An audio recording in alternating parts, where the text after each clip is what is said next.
اللهم صل على سيدنا ومولانا محمد عافية الأبدان وشفائها وطب القلوب ودوائها ونور الأبصار وضيائها وآله وصحبه الكرام وابنه الكريم الغوث الأعظم الأفخم الهمام وحزبه يبارك وسلم.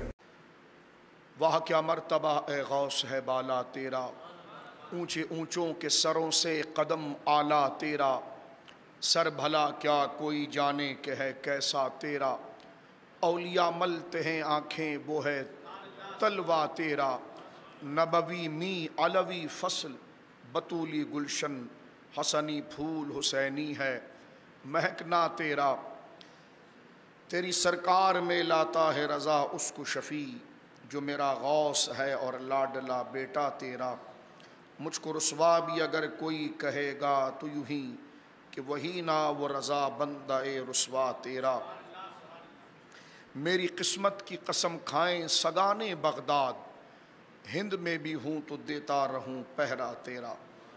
آج بڑی 11ویں شریف کی شب ہے، سیدنا غوث اعظم رضی اللہ تعالیٰ عنہ کی وصال کی شب کے حوالے سے 2 تاریخ کی روایات مشہور ہیں، ایک 11 ربیع الثانی اور ایک 17 ربیع الثانی۔ حضور سیدنا غوث اعظم رضی اللہ تعالیٰ عنہ دربار اولیاء کے اندر جب ہم ولی کا لقب بولتے ہیں یا لفظ ولی کو ذکر کرتے ہیں تو اس سے مراد ہماری غیر صحابہ اور غیر انبیاء ہے، اس لیے کہ حضرات انبیاء ولی کا معنی دوست کے ہے اور قریب کے ہے، یوں تو اللہ کے سب سے زیادہ قریب، میں ڈائریکٹ گفتگو شروع کر رہا ہوں، وقت مختصر ہے اور اس میں ہم اہم باتوں کو جان لیں۔ ولی کا معنی قریب کے ہیں، یعنی جو اللہ کے قریب ہیں، اللہ کے دوست ہیں، ان کو ولی کہا جاتا ہے۔ تو اصل میں اللہ کے دوست تو انبیاء ہیں، لیکن ایک خاص ٹائٹل ان کے لیے لفظ نبی کا ہے اور رسول کا ہے، وہ امتیازی وصف کی بنا پر ہمارے کلچر میں، ہمارے عرف میں انبیاء جو اصل میں ولی ہیں ان کو ولی کہنے کی بجائے ان کا جو ایک خاص وصف ہے نبی اور رسول ہونا، اس سے ان کو یاد کیا جاتا ہے۔ اسی طرح صحابہ کرام انبیاء کے بعد، اللہ کے نیک بندوں میں نبیوں کے بعد اللہ کے ولی، اللہ کے دوست، اللہ کے محبوب، اللہ کے قریب نبی کے اصحاب ہوتے ہیں، صاحبان ایمان، لیکن حضور کی صحبت کی بنا پر ایک اضافی وصف جو ان کو لفظ صحابی کا، نبی کے دوست، نبی کے ساتھی کا جب مل جاتا ہے تو ہمارے عرف اور ہمارے کلچر کے اندر ہم وہ ولی ہیں، لیکن ہمارے کلچر میں ان کو ولی نہیں کہا جاتا، ہمارے بول چال میں ان کو صحابی کہا جاتا ہے۔ جب یہ 2 باتیں آپ سمجھ چکے ہیں تو جب ہم یہ کہتے ہیں کہ غوث اعظم ولیوں کے سردار ہیں تو یہاں سے نبی مراد نہیں ہے، یہاں سے صحابہ مراد نہیں ہے، کیونکہ ہمارے عرف میں جس طرح میں نے عرض کیا، ہمارے بول چال میں جب ہم ولی کا لفظ بولیں گے تو کبھی آپ کے ذہن میں ایک ولی نے فرمایا تو کبھی آپ کے ذہن میں نہیں آئے گا کہ میں نبی کی بات کرنے جا رہا ہوں، جبکہ نبی ہی سب سے بڑی ولی ہے۔ اگر میں یہ بات کروں کہ کسی ولی اللہ نے یہ بات کی ہے تو آپ کا ذہن کبھی نہیں جائے گا کہ میں صحابی سے متعلق بات کر رہا ہوں، جبکہ صحابہ سب سے بڑے ولی ہیں، کیونکہ ہمارے بول چال میں، رواج میں ولی کا لفظ انبیاء اور صحابہ کرام رضوان اللہ اجمعین کے علاوہ غیر صحابی اور غیر نبی کے لیے بولا جاتا ہے۔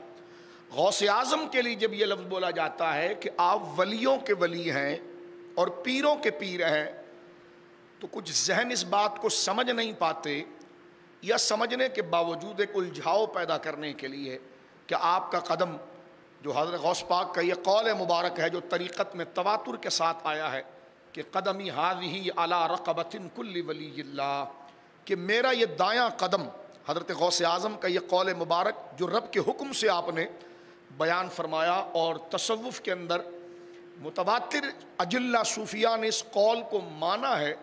حضرت غوث اعظم کو جو اللہ نے ایتھارٹی اور مقام عطا فرمایا، اس کا اظہار آپ کے قلب پر، آپ کے دل پر اللہ نے ایک بات اتاری جس کا آپ نے اظہار اس جملے سے کیا کہ قدمی میرا قدم، قدمی میرا جو قدم ہے، علی رقبۃ، رقبہ گردن کو کہتے ہیں، قدمی علی رقبۃ، میرا یہ قدم غوث اعظم فرماتے ہیں گردن پر ہے، لکل ولی اللہ، ہر ولی کی گردن پر، ہر ولی کی گردن پر میرا قدم ہے۔ تو سوال ذہن میں آ جاتا ہے کہ صحابہ مراد ہے معاذ اللہ؟ وہ تو ہو نہیں سکتا. کون مراد ہے؟ تو اس سے مراد امام اہل سنت نے تمام تصوف کا جو موضوع ہے، سبجیکٹ ہیں، جو اس کے ماہرین ہیں، ان کا اجماعی نظریہ پیش کیا ہے کہ حضرت امام حسن عسکری رضی اللہ تعالی عنہ، جو حضرت سرکار موسیٰ کاظم رضی اللہ تعالیٰ عنہ کے پڑپوتے کے پوتے ہیں، یعنی حضرت موسیٰ کاظم رضی اللہ تعالیٰ عنہ کے شہزادے سرکار مولا امام علی رضا، ان کے شہزادے سرکار جواد حضرت امام نقی، پھر امام تقی، پھر ان کے بیٹے حضرت امام حسن عسکری، جو عراق میں سامرہ کے مقام پر آپ کا مزار مقدسہ ہے. حضرت امام مہدی ولایت کی جماعت میں، ولایت کے کورس میں، تصوف کے بول چال میں، تصوف کے پرنسپلز اور قانون میں امام اہل سنت نے یہ بات لکھی ہے کہ حضرت امام حسن عسکری کے بعد، پہلے نہیں، کیونکہ امام حسن عسکری خود غوث اعظم ہے. امام حسن عسکری کے بعد سے لے کر امام مہدی رضی اللہ تعالیٰ عنہ کے قرب قیامت میں آنے سے پہلے یہ جو دور اور عرصہ ہے، اس میں جتنے ولی آپ سے پہلے آئے، کیونکہ امام حسن عسکری آپ سے پہلے گزرے ہیں غوث اعظم سے، تو امام حسن عسکری رضی اللہ تعالیٰ عنہ کے بعد سے لے کر اور پھر امام مہدی رضی اللہ تعالیٰ عنہ کے قرب قیامت ظاہر ہونے تک، اس کے درمیان جتنے بھی ولی ہیں ان کے سردار حضرت سرکار غوث اعظم رضی اللہ عنہ. جب یہ جملہ کہا جاتا ہے نا کہ قدمی ہذہ علی رقبۃ لکل ولی اللہ، میرا یہ قدم ہر ولی کی گردن پر ہے، اس سے مراد کون اولیاء ہیں؟ امام حسن عسکری کے بعد، جس میں امام حسن کا عسکری ثابت نہیں، شامل نہیں ہے، ان کے بعد کے اولیاء، اور امام مہدی تک. امام مہدی اس میں شامل نہیں ہے، وہ خود غوث اعظم ہے. ان سے پہلے اس درمیان کا جو زمانہ ہے، امام اہل سنت اس کو نقل کرتے ہیں اپنے فتاووں میں کہ اس زمانے کے جتنے بھی اقطاب اور اولیاء ہیں ان کے سردار سرکار غوث اعظم ہیں. تو ایک مسئلہ ہم نے کلیئر کیا اور آگے بڑھ جاتے ہیں، کیونکہ یہ جو بنیادی کانسیپٹ ہے، تقریر کوئی تفصیل سے مقصود نہیں، لیکن جو بنیادی باتیں وہ آج ہم طریقت کے حوالے سے سمجھ لیں. غوث اعظم رضی اللہ تعالیٰ عنہ کے قدم میں مبارک کا یہ قول کیوں ہے؟ انشاءاللہ جب جمعہ ہم پڑھائیں گے تو جمعے کے دن یہ، کیونکہ میں نے پہلے بھی کل کے درس میں بھی عرض کیا کہ غوث اعظم ایک آفاقی شخصیت ہے. میں بھی الحمدللہ تعالیٰ کل بچوں سے ذکر کر رہا تھا کہ 98 میں مسجد حبیبیہ حاضر ہوا، تو اس زمانے میں 1 سال کے بعد ہمیں اللہ رب العالمین نے یہ شرف بخشا کہ اسی مسجد شریف میں ہم نے روزانہ کے اعتبار سے 10 دن سرکار غوث اعظم پر گفتگو کی تھی. تو وہ ایک زمانہ گزرا، ریکارڈنگ کا اتنا شعبہ نہیں تھا، ہمارے بچے ہمارے ساتھ معاون تھے، تو تقریباً 2-2 ڈھائی گھنٹے کی ایک نشست ہوتی تھی، اور تقریباً 10 سے 11 دن یہ تواتر سے ہم ربیع الثانی کے اندر غوث اعظم رضی اللہ تعالیٰ عنہ کے یوم پر گفتگو کرتے تھے، کیونکہ آپ کی شخصیت کا پھیلاوا اتنا ہے اور آپ کا مقام اتنا بڑا ہے. اب میں وہ بات کر رہا ہوں جس کو بچہ بھی سمجھ لے، بوڑھا بھی سمجھ لے، جوان بھی سمجھ لے کہ آپ کا قدم ولیوں کی گردنوں پر ہے. یہ محاورہ نہیں، حقیقت ہے. ایک بات پھر، یہ کون کون سے اولیاء کی جماعت مراد ہیں جو غوث اعظم رضی اللہ تعالیٰ عنہ ان پر اتھارٹی رکھتے ہیں مقام ولایت کے اندر؟ جس طرح علم شریعت کے اندر درجے ہوتے ہیں، عالم ہے، مفتی ہے، قاری ہیں، یہ مقام درجے ہوتے ہیں، اس طرح علم تصوف کے اندر بھی درجے ہوتے ہیں، اور ان میں جو سب سے اونچا درجہ ہوتا ہے، جس کے بعد ولایت کا کوئی درجہ تصوف کی ان اصطلاحات کے اندر متصور نہیں ہے، ان کو غوث اعظم کہا جاتا ہے. تو غوث اعظم کسی بندے کا نام نہیں ہے، یہ ٹائٹل ہے، یہ منصب ہے، یہ رینک ہے. اعلیٰ حضرت امام اہل سنت رضی اللہ تعالیٰ عنہ نے اپنے ملفوظات شریف میں اس بات کو لکھا ہے کہ امت مصطفیٰ کریم کے سب سے پہلے غوث اعظم حضرت ابوبکر صدیق. دھیمے دھیمے انداز میں ذرا آہستہ سبحان اللہ کہی تاکہ میں ربط کے ساتھ بولتا رہوں. ملفوظات اعلیٰ حضرت میں یہ بات موجود ہے، اور اعلیٰ حضرت نے دیگر اور جگہوں پر بھی تحقیق کی ہے کہ اس امت مصطفیٰ کریم کے، میں نے آپ کو بتا دیا کہ غوث اعظم شخصیت کا نام نہیں، یہ ٹائٹل ہے، رینک ہے. جس طرح آپ کے اداروں کے اندر ہوتا ہے، یہ کمانڈر ہیں، یہ جنرل ہیں، تو یہ بریگیڈیئر ہیں، جو اس عہدے پر پہنچتا ہے وہ کہلاتا ہے، جب ترقی اور کر جاتا ہے تو اس کا لقب بدل جاتا ہے اس کے منصب کی ترقی کی وجہ سے. تو ولایت کا جو سب سے اونچا درجہ ہے کہ جس کے بعد دربار ولایت کے اندر کوئی اور درجہ نہیں بچتا، تو اس کو غوثیت کا درجہ، یعنی غوثیت کے ساتھ غوث الاعظم کا درجہ کہا جاتا ہے. تو اعلیٰ حضرت امام علیہ سنت نے ایک جگہ پر اس بات کو لکھا ہے کہ حضور کی امت میں سب سے پہلے غوث اعظم حضرت ابوبکر صدیق ہیں، پھر اس کے بعد سرکار فاروق اعظم ہے، پھر سرکار عثمان غنی ہے، پھر سرکار مولا امام علی ہے، سرکار امام حسن ہے، پھر حضرت امام حسین ہے، پھر ان کے شہزادے امام باقر ہیں، پھر ان کے بیٹے امام جعفر صادق ہیں، پھر ان کے بیٹے سرکار موسیٰ کاظم ہیں، پھر ان کے بیٹے سرکار امام علی رضا، پھر ان کے شہزادے امام تقی ہیں، پھر ان کے شہزادے امام نقی ہیں، پھر ان کے شہزادے امام حسن عسکری ہیں، اس کے بعد غوث اعظم ہیں شیخ عبد القادر جیلانی، اور ان کے بعد امام مہدی جب آئیں گے تو یہ غوثیت کا شرف آپ کو ہو جائے گا، اور پھر اس زمانے کے غوث الاعظم حضرت سیدنا امام مہدی ہوں گے۔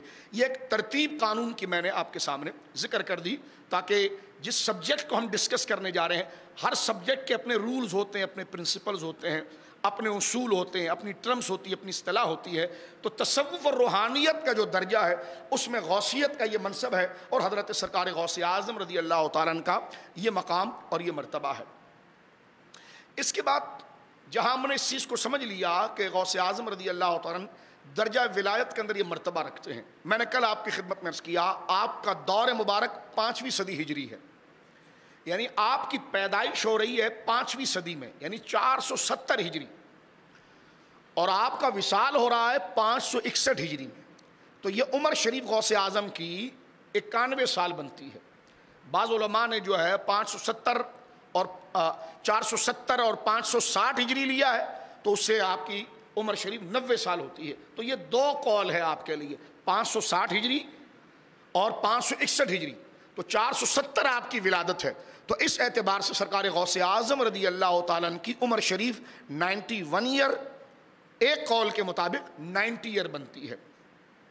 یہ جو زمانہ چل رہا ہے، مثلا جس دور میں آج ہم موجود ہیں، یہ اسلامی کیلنڈر کے حوالے سے 1443 ہجری ہے، یعنی 1443 ہجری یہ چل رہی ہے، تو اس سے آپ اندازہ لگائیے کہ غوث اعظم رضی اللہ تعالیٰ جو ہے وہ درجہ مبارکہ کے اندر کیا درجہ رکھ رہے ہیں۔ 43 ہجری چل رہی ہے نا، 1443، جس طرح کہ آپ انگریزی کے اعتبار سے، عیسوی کے اعتبار سے دیکھتے ہیں تو 2021 آپ کہتے ہیں، قمری اعتبار سے 1443 ہجری۔ غوث اعظم کا وصال ہوا ہے 561 ہجری، تو یہ 34 صدی ہجری اور 5ویں صدی ہجری، اس کو اسلام کی صدی کہا گیا ہے۔ اس میں بہت زیادہ فتوحات ہوئی ہیں، بڑی جنگیں ہوئی ہیں، اسلام کا فقہ اس میں مرتب ہوا ہے، تصوف مرتب ہوا ہے۔ پھر غوث اعظم جس زمانے کے اندر آئے ہیں، یہ زمانہ قحط الرجال کا نہیں تھا کہ جہاں دور دور تک کوئی کامل آدمی نہ ملے، کوئی کام کا بندہ نہ ملے، پڑھے لکھے لوگ نہ ملے، جس طرح آج کا ہمارا دور ہے۔ آج تو صرف جبہ پگڑی سے ہی ایک گویا کہ نام پیدا کر دیا جاتا ہے، یا ٹائٹل، یا اپنی طرف سے جو القابات لکھ دیے جائیں، اللہ ہماری خطاؤں کو معاف فرمائے۔ لیکن وہ دور ایسا تھا کہ باقاعدہ وہ شخصیات اپنے علم میں القابات کی محتاج نہیں تھی، اللہ رب العالمین نے علم و فن میں ان کو ایک امامت کا درجہ عطا فرمایا تھا۔ تو غوث اعظم جس دور کے اندر آئے، اس دور میں چوٹی کے علماء اور اپنے وقت کے متبحر علماء گویا کہ موجود تھے، تو اس دور مبارکہ کے اندر غوث اعظم رضی اللہ تعالیٰ عنہ کا سب کے اوپر نکل کر آ جانا، یہ آپ کی کرامتوں میں اور آپ کی شخصیت کو پڑھنے کی ایک لذت تاریخ کا ایک بڑا خوبصورت عنوان ہے۔ مثلا آپ غور کریں، غوث اعظم کے زمانے کو اگر آپ دیکھیں، اگر خلافت کے حوالے سے دیکھیں تو ایک طرف سلجوقی حکومت ہے، اور بغداد کی طرف دیکھیں تو یہ بنو عباس کا دور چل رہا ہے، اور بنو عباس کا آخری دور ہے۔ غوث اعظم کے ایک دور میں بنو عباس کے 5 خلیفہ تبدیل ہوئے، ہم انشاءاللہ اس کو ڈسکس کریں گے جمعے کے اندر، لیکن ایک تاریخی پس منظر، کیونکہ ایک سرکار غوث اعظم کو سمجھنے کے لیے وہ کیا ماحول تھا، وہ کیا دور تھا، کیا زمانہ تھا، کیا چیلنجز تھے اسلام کو، وہ سمجھنا ضروری ہے تاکہ ہمارا ذہن میچور ہو جائے، اور یہ جو منقبت پڑھی جا رہی ہے، لوگ سمجھے کہ ایسی تعریف ہو رہی ہے، وہ یقیناً اس تعریف کے مستحق تھے جو انہوں نے کارنامے انجام دیے، جو ان سے اللہ نے کام لیا ہے۔ اس تاریخ کو جاننے کے لیے حضور سرکار غوث اعظم رضی اللہ تعالی عنہ جس صدی ہجری کے اندر آئے ہیں، یعنی 470 ہجری حضرت غوث اعظم رضی اللہ تعالیٰ عنہ کی ولادت۔ میری تقریر کا انداز یہ ہے کہ میں عام کرامت کی بجائے جو اصل کرامت ہے وہ بتانا چاہتا ہوں، یعنی جو غوث اعظم کا سٹرگل ہے، جو آپ کی تگ و دو ہے۔ ہمارے کچھ سامعین ایسے بھی ہیں، ایک دن ایک بزرگ میرے پاس آ کر کہنے لگے کہ آپ سیدہ زہرا پاک پہ تقریر کر رہے ہیں تو لکڑا ہاری کی کہانی سنا دیں۔ میں نے کہا وہ آپ کسی اور کو ممبر پہ بٹھا دیں، ایسی من گڑت فضول باتیں ہمیں نہیں آتی، جو باتیں ہے ہی نہیں اور لوگوں کے ذہنوں میں ایسی مشہور ہے تو جھوٹی بات کرنے کی کیا ضرورت ہے؟ بندہ تحقیق سے کرے. جب اپنے مسلک کی نمائندگی کر رہا ہے، تحقیق کی نمائندگی کر رہا ہے، تو باس اس معیار کی ہونی چاہیے. غوث اعظم جس دور میں آئے 470 ہجری، یہ دور امام غزالی کا تھا، کیونکہ 405 ہجری میں حضرت امام غزالی نے بغداد میں پردہ کیا. بعض علماء کہتے ہیں کہ ہمدان میں کیا. ہمدان علاقہ یہ ایران کے اندر ہے، لیکن آپ کی پوری زندگی حضرت امام غزالی حجت الاسلام رحمۃ اللہ علیہ کی زندگی بغداد میں گزری. بغداد میں جامعہ نظامیہ جو بغداد میں تعمیر ہوا تھا، جو بنا تھا، اس میں آپ مدرس تھے، بڑے بڑے علماء وہاں کو آپ پڑھاتے تھے. اب امام غزالی کتنی بڑی شخصیت ہے. خیر اگر آپ کے پاس علم ہے تو آپ سمجھ رہے ہوں گے کہ وہ کتنی بڑی شخصیت ہے. ان کی احیاء العلوم ان کے علم کی ایک بہت بڑی، گویا کہ ان کے علم کا بہت بڑا شاہکار ہے. منہج العابدین، کیمیاء سعادت، اور یہ ساری کتابیں. اور بالخصوص حضرت امام غزالی نے تو عمر 50 سال یا 55 سال پائی ہے. اپنے آخری 10 سال کی زندگی میں وہ صوفی ہوئے ہیں، لیکن ابتدائی 40 سلسلوں جو 40 سال ان کی زندگی تھی، اس میں وہ اسلامی فلسفر تھے. اور انہوں نے اسلام کو عقل سے ثابت کرنے کے لیے آپ نے بڑے بڑے یونانی فلسفروں کے ساتھ، علم عقلیات والوں کے ساتھ مناظرے کیے، مباحثے کیے، بڑی کتابیں آپ کی، یعنی 40 سال آپ کی زندگی مناظروں اور مباحثوں میں گزری. آخری 10 سال حضرت امام غزالی رحمۃ اللہ علیہ نے تصوف میں گزارا. تب انہوں نے جانا کہ جناب علم کیا ہوتا ہے، علم کا پتہ کیا ہوتا ہے. تو وہ اکثر کہتے تھے کہ میں نے یہ زندگی پتہ نہیں کہاں پر لگا دی.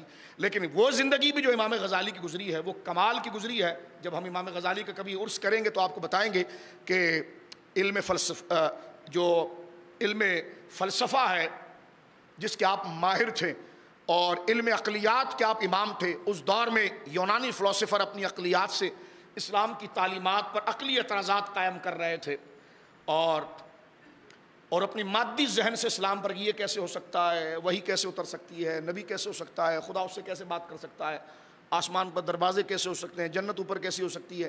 یہ عقلی بات جیسا ملحد سائنسدان قسم کے لوگ کرتے ہیں، اس دور میں اس کا شورا تھا. تو حضرت امام غزالی رحمۃ اللہ علیہ نے ان کا ناطقہ باندھا ہے. اس کے بعد وہ علمی کیونکہ اس اسلام جب تک عرب کے اندر تھا تو اہل عرب بال کی کھال نکالنا ان کی طبیعت نہیں تھی. ان کا یہ تھا کہ جیسی بات ہمیں دین کی پتہ چل گئی، وہ کیوں ہے، کیا ہے، کیسے، کیا ہوگا، وہ اس میں نہیں پڑتے. انہوں نے کہا جی نبی نے کہہ دیا ہے، کائنات کے سب سے سچے آدمی نے کہہ دیا ہے، تو ہم اس بات کو، ہمارے کو سمجھ میں آئے یا نہ آئے، ہم اس بات کو فالو کریں گے، اس لیے کہ یہ بات ایک بہت بڑے سچے آدمی نے کی ہے. لیکن جب اسلام عرب سے نکل کر عجم میں آیا، یعنی فارس میں آیا، تو فارس کے لوگ اور عجم کے لوگ، ان کو بال کی کھال نکالنے کی عادت، یہ کیوں ہے، ایسا کیوں ہے، فلاں کیوں ہے. ان کو کیپچر کیا نصرانیوں نے اور یونانی فلسفروں نے، اور ان کے ذہن میں یہ بات ڈالی کہ اور نبی کیوں نہیں بن پائے، محمد صلی اللہ علیہ وسلم نبی کیوں ہے، وہی کیسے آ سکتی ہے، خدا کیسے بات کر سکتا ہے، خدا ایک کیسے ہو سکتا ہے، معاذ اللہ. اس قسم کے انہوں نے عقلی اعتراضات کھڑے کیے. اس وقت اسلام کو بہت زیادہ دقت اور پریشانی تھی. اس وجہ سے ہمارا آج کا درس نظامی کا نصاب، آپ ہمارے درس نظامی کی کوئی بھی کتاب پڑھیے، فقہ کی کتاب پڑھ لیجئے جس میں نماز کیسے پڑھنی ہے، روزہ کیسا رکھنا ہے، نکاح کیسا ہے، طلاق کیسا ہے، کمانا کیسا ہے، یہ جو خالصتاً فقہ ہے اس کو پڑھ لیجئے.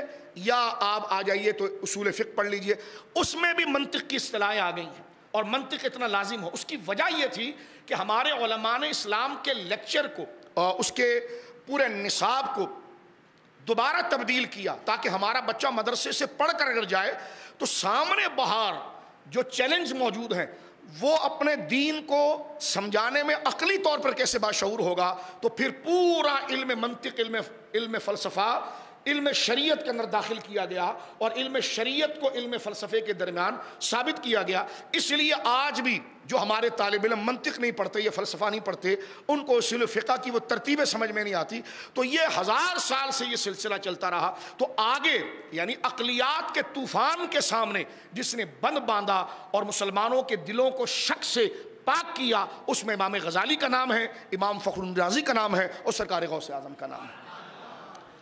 یہ میں آپ کے ذہن میں صرف یوں سمجھ لیجئے کہ میں چند پھول پتیاں آپ کے ذہن میں پھینک رہا ہوں، اور آپ صرف اس سے غوث اعظم کی زندگی کا پھیلاوا دیکھیے کہ اگر میں ادھر چل پڑوں تو کتنا دیر بات کر سکتا ہوں. یہ میں صرف آپ کو بتا رہا ہوں. تو یہ میں ایک ایک نقشہ آپ کو بتا رہا ہوں کہ غوث اعظم جس ماحول میں آئے، اسلام کو کیا کیا خطرات تھے اور کیسے کیسے لوگ اسلام کے مقابلے پر کھڑے تھے، اور غوث اعظم نے کیا کام کیا. پھر کئی فرقے ایسے پیدا ہو گئے تھے جنہوں نے اسلام کے عقائد کے اندر خرابیاں پیدا کر. پھر جو اہل علم تھے ان کے اندر بدعملی آئی, بدعملی کی وجہ سے نوجوان ان سے دور بھاگ گئے, اس سے مسجدیں خالی ہو گئی, مدرسے خالی ہو گئے, ویران ہو گئے. اس کا فائدہ کفر نے اٹھایا اور مسلمانوں کے مراکز پر قبضہ شروع کر دیا, جس طرح آج باہر کی دنیا کر رہی ہے. یعنی بعض بالکل میڈیا پر لبرل قسم کے ملحدوں کو بٹھا دیا جاتا ہے اور علماء کے خلاف, دین کے خلاف ایسی کمزور بات کر کے شک پیدا کر دیا جاتا ہے تاکہ قرآن و سنت اور علماء اور علم کے تسلسل سے بچوں کا, طالب علموں کا دل اٹھ جائے. باقاعدہ اب آپ دیکھیے کہ اسکولوں میں جو انگلش لٹریچر ہے, دنیات کے لٹریچر میں کتنی تبدیلی ہو رہی ہے, ہسٹری میں کتنی تبدیلی ہو رہی ہے. تو یہ باہر سے گورا یہ حرکتیں کرتا ہے تاکہ جب ذہن, جو فریش ٹیلنٹ سامنے یوتھ آ رہی ہے, ان کے ذہن میں پختگی نہ رہے اور اس پختگی کی وجہ سے وہ یورپ کے دل دادا بنے, اسلام سے شک کرے نہیں مولانا کو کیا آتا ہے, اسلام میں کیا, یہ کیا. اس قسم کا لٹریچر اس کو پڑھا کر اس کو یورپ اور گویا کہ اس اندھیرے ماحول کی طرف لایا جائے, اسلام سے گویا کہ دور کیا جائے. تو ایک یہ بہت بڑی حرکت حضرت غوث اعظم کے دور میں تھی. غوث اعظم کا انقلابی کاموں میں, کئی انقلابی کاموں میں ایک انقلاب کام یہ بھی تھا کہ آپ نے مسجدوں اور مدرسوں اور علم دین سے دور نکل جانے والے جو نوجوان تھے ان کو دوبارہ دین کے قریب کیا. ایک پھر لوگوں سے جو جہاد کا جذبہ بھول جانے کے بعد صرف پیٹ کا جمع خرچ تھا کہ ہمارا گھر تو صحیح چل رہا ہے نا, باہر کیا ہوگا. ادھر جناب صلیبی جنگ ہو چکی ہے, بیت المقدس قبضہ ہو چکا تھا. قریب سے آہستہ آہستہ, جس طرح آج عراق گرا ہے, کل وہ گرا, جو آج کل پورے 52 ممالک پر خطرات ورلڈ بینک کے طاری ہیں, اسی قسم کی گھٹا حضرت غوث اعظم رضی اللہ تعالیٰ کے دور میں تھی. تو غوث اعظم نے یوتھ کے اندر صبر, قناعت, لالچ ان سے نکالی, حرص نکالا, دنیا سے محبت نکالی, آخرت کا جذبہ, صبر, تحمل کہ فرسٹ آپشن کیا چیز ہے. ہمارا پیٹ ہے, ہمارا کھانا ہے, ہماری گاڑی ہے, ہمارا بنگلہ ہے, ہماری عیاشی ہے, یہ اللہ کا دین ہے.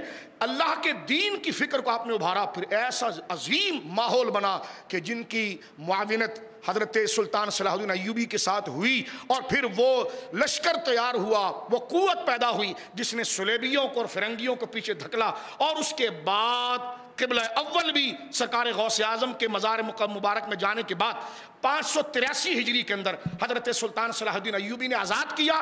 لیکن اس آزادی کے پیچھے جو جمود تھا, جو ٹھہراؤ تھا, جو ٹھنڈا پن تھا, اس میں گرمی پیدا کرنے والے, لوگوں میں اسلام کا شعور بڑھانے والے, اللہ اور نبی کے دین کی ناموس و عزت کی عظمت بتانے والے, یہ جو تسلسل سے 40 سال سے غوث اعظم کام کر رہے تھے, یہ لشکر قوموں کے اندر تیار ہوا اور یہ سلطان صلاح الدین ایوبی کے ساتھ ملا اور اس نے وہ لاکھوں کے لشکر جو دشمنان اسلام تھے ان کو پچھاڑا اور قبلہ اول ان سے واپس لیا.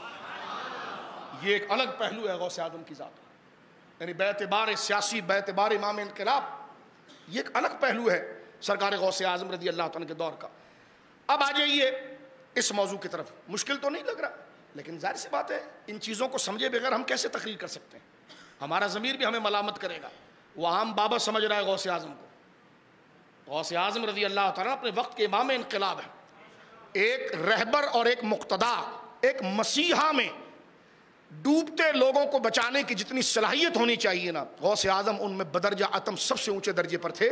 اس لیے آپ کے دور میں عرض کر رہا تھا بڑے بڑے علماء اور صوفی موجود تھے, اور اتنے بڑے بڑے صوفی موجود تھے بعمل بزرگ کہ اگر آج 15ویں صدی میں وہ آ جائے نا تو ہم ان کو اس دور کا غوث اعظم کہہ دیں. لیکن غوث اعظم کے دور میں ایسے لوگ موجود ہونے کے باوجود لوگ ان کو نہیں جانتے. غوث اعظم کا کردار اور کارنامہ ایسا ہے کہ 1000 سال ہو گیا, دنیا میں کہیں پر بھی جائیے غوث اعظم کہیے, بڑے پیر کہیے, دستگیر کہیے, 11ویں والے کہیے, مراد شیخ عبد القادر جیلانی ہو. یہ انقلاب, یہ ان کی خدمات ہے, یہ خود سے نہیں ہوا. یقیناً یہ اللہ رب العالمین جل وعلا کا فضل ہے, لیکن غوث اعظم رضی اللہ تعالیٰ کی شب و روز کی خدمات, آپ کی جدوجہد, آپ کی محنت ہے. میں اس کو اور پیچھے پیچھے کرتے ہوئے موضوع کی طرف آتا ہوں. مثلا دیکھیں میں نے آپ کو بتایا امام غزالی اس دور میں تھا, اتنا بڑا امام اس دور میں ہے, تو مجھے بتائیے کہ جس کے اثرات آج تک دل کو مرعوب کرتے ہیں اور اس کے آگے بندے کا سر جھکتا ہے کہ کیسا بڑا عالم ہے. تو غوث اعظم رضی اللہ تعالیٰ عنہ 18 سال کی عمر میں تشریف لا رہے ہیں. 470 میں آپ 18 ایڈ کریں تو ابھی وہی صدی چل رہی ہے. یعنی ایسے دور میں غوث اعظم رضی اللہ تعالیٰ تشریف لا رہے ہیں کہ وہ ایسا نہیں تھا کہ سارے جاہل رہتے تھے تو غوث اعظم نے ایک تقریر بڑی اچھی کر دی تو آپ کو لوگوں نے قبول کر لیا. ہمارے آج کے دور کی طرح نہیں تھا. وہ دور ایسا تھا کہ جس میں امام غزالی کے علم کا غلغلہ بج رہا تھا. داتا صاحب رحمۃ اللہ علیہ کی کتاب کشف المحجوب شریف، بڑی قیمتی باتیں آپ سے آج میں کر رہا ہوں. داتا صاحب رحمۃ اللہ علیہ کی کتاب کشف المحجوب شریف، داتا صاحب کا وصال ہے 455 ہجری، یعنی بالکل آپ یہ سمجھ لیجئے کہ غوث اعظم 470 میں پیدا ہو رہے ہیں. یہ بالکل قریب قریب کا دور آپ دیکھیں. ادھر داتا صاحب رحمۃ اللہ علیہ، غوث اعظم اور آپ کی ملاقات نہیں ہے، شاذ اقوال تو ملتے ہیں، ہم اس کا انکار نہیں کرتے، لیکن داتا صاحب رحمۃ اللہ علیہ نے کشف المحجوب شریف جو لکھی ہے، کشف المحجوب شریف پڑھنے والا طالب علم اس بات کو سمجھ سکتا ہے کہ ایک اور کتاب اس سے پہلے لکھی گئی ہے، وہ ہے رسائل قشیریہ، امام ابو القاسم القشیری. اگر یہ جو رسائل قشیریہ ہے، جس کو تصوف اور عرفان اور معرفت اور اخلاق کے اندر سب سے بڑی کتاب قرار دیا جاتا ہے، داتا صاحب رحمۃ اللہ علیہ کی کتاب کشف المحجوب شریف کو اگر آپ دیکھیں اور ایک ہاتھ میں آپ رسائل قشیریہ رکھیں تو ایک پڑھنے والا شخص دونوں کو ادھر ادھر سے دیکھے گا تو وہ سمجھ جائے گا کہ داتا صاحب نے اسی ضخیم کتاب کی تلخیص کی ہے. یعنی رسائل قشیریہ جو ایک تفصیلی کتاب تھی، اس کی سمری ہے کشف المحجوب شریف. اس لیے بعض علماء نے یہ لکھا ہے کہ داتا صاحب کے وہ استاد تھے تو امام ابو القاسم قشیری بالکل غوث اعظم کے قریب کے دور کے ہیں، چند دہائی کا فرق. امام غزالی کا میں نے نام لیا آپ کے ساتھ، امام ابو القاسم القشیری کا نام لیا، قاضی یاش صاحب شفا وہ موجود ہے، ان کا دور ہے. تفسیر کا امام بغوی وہ موجود ہے.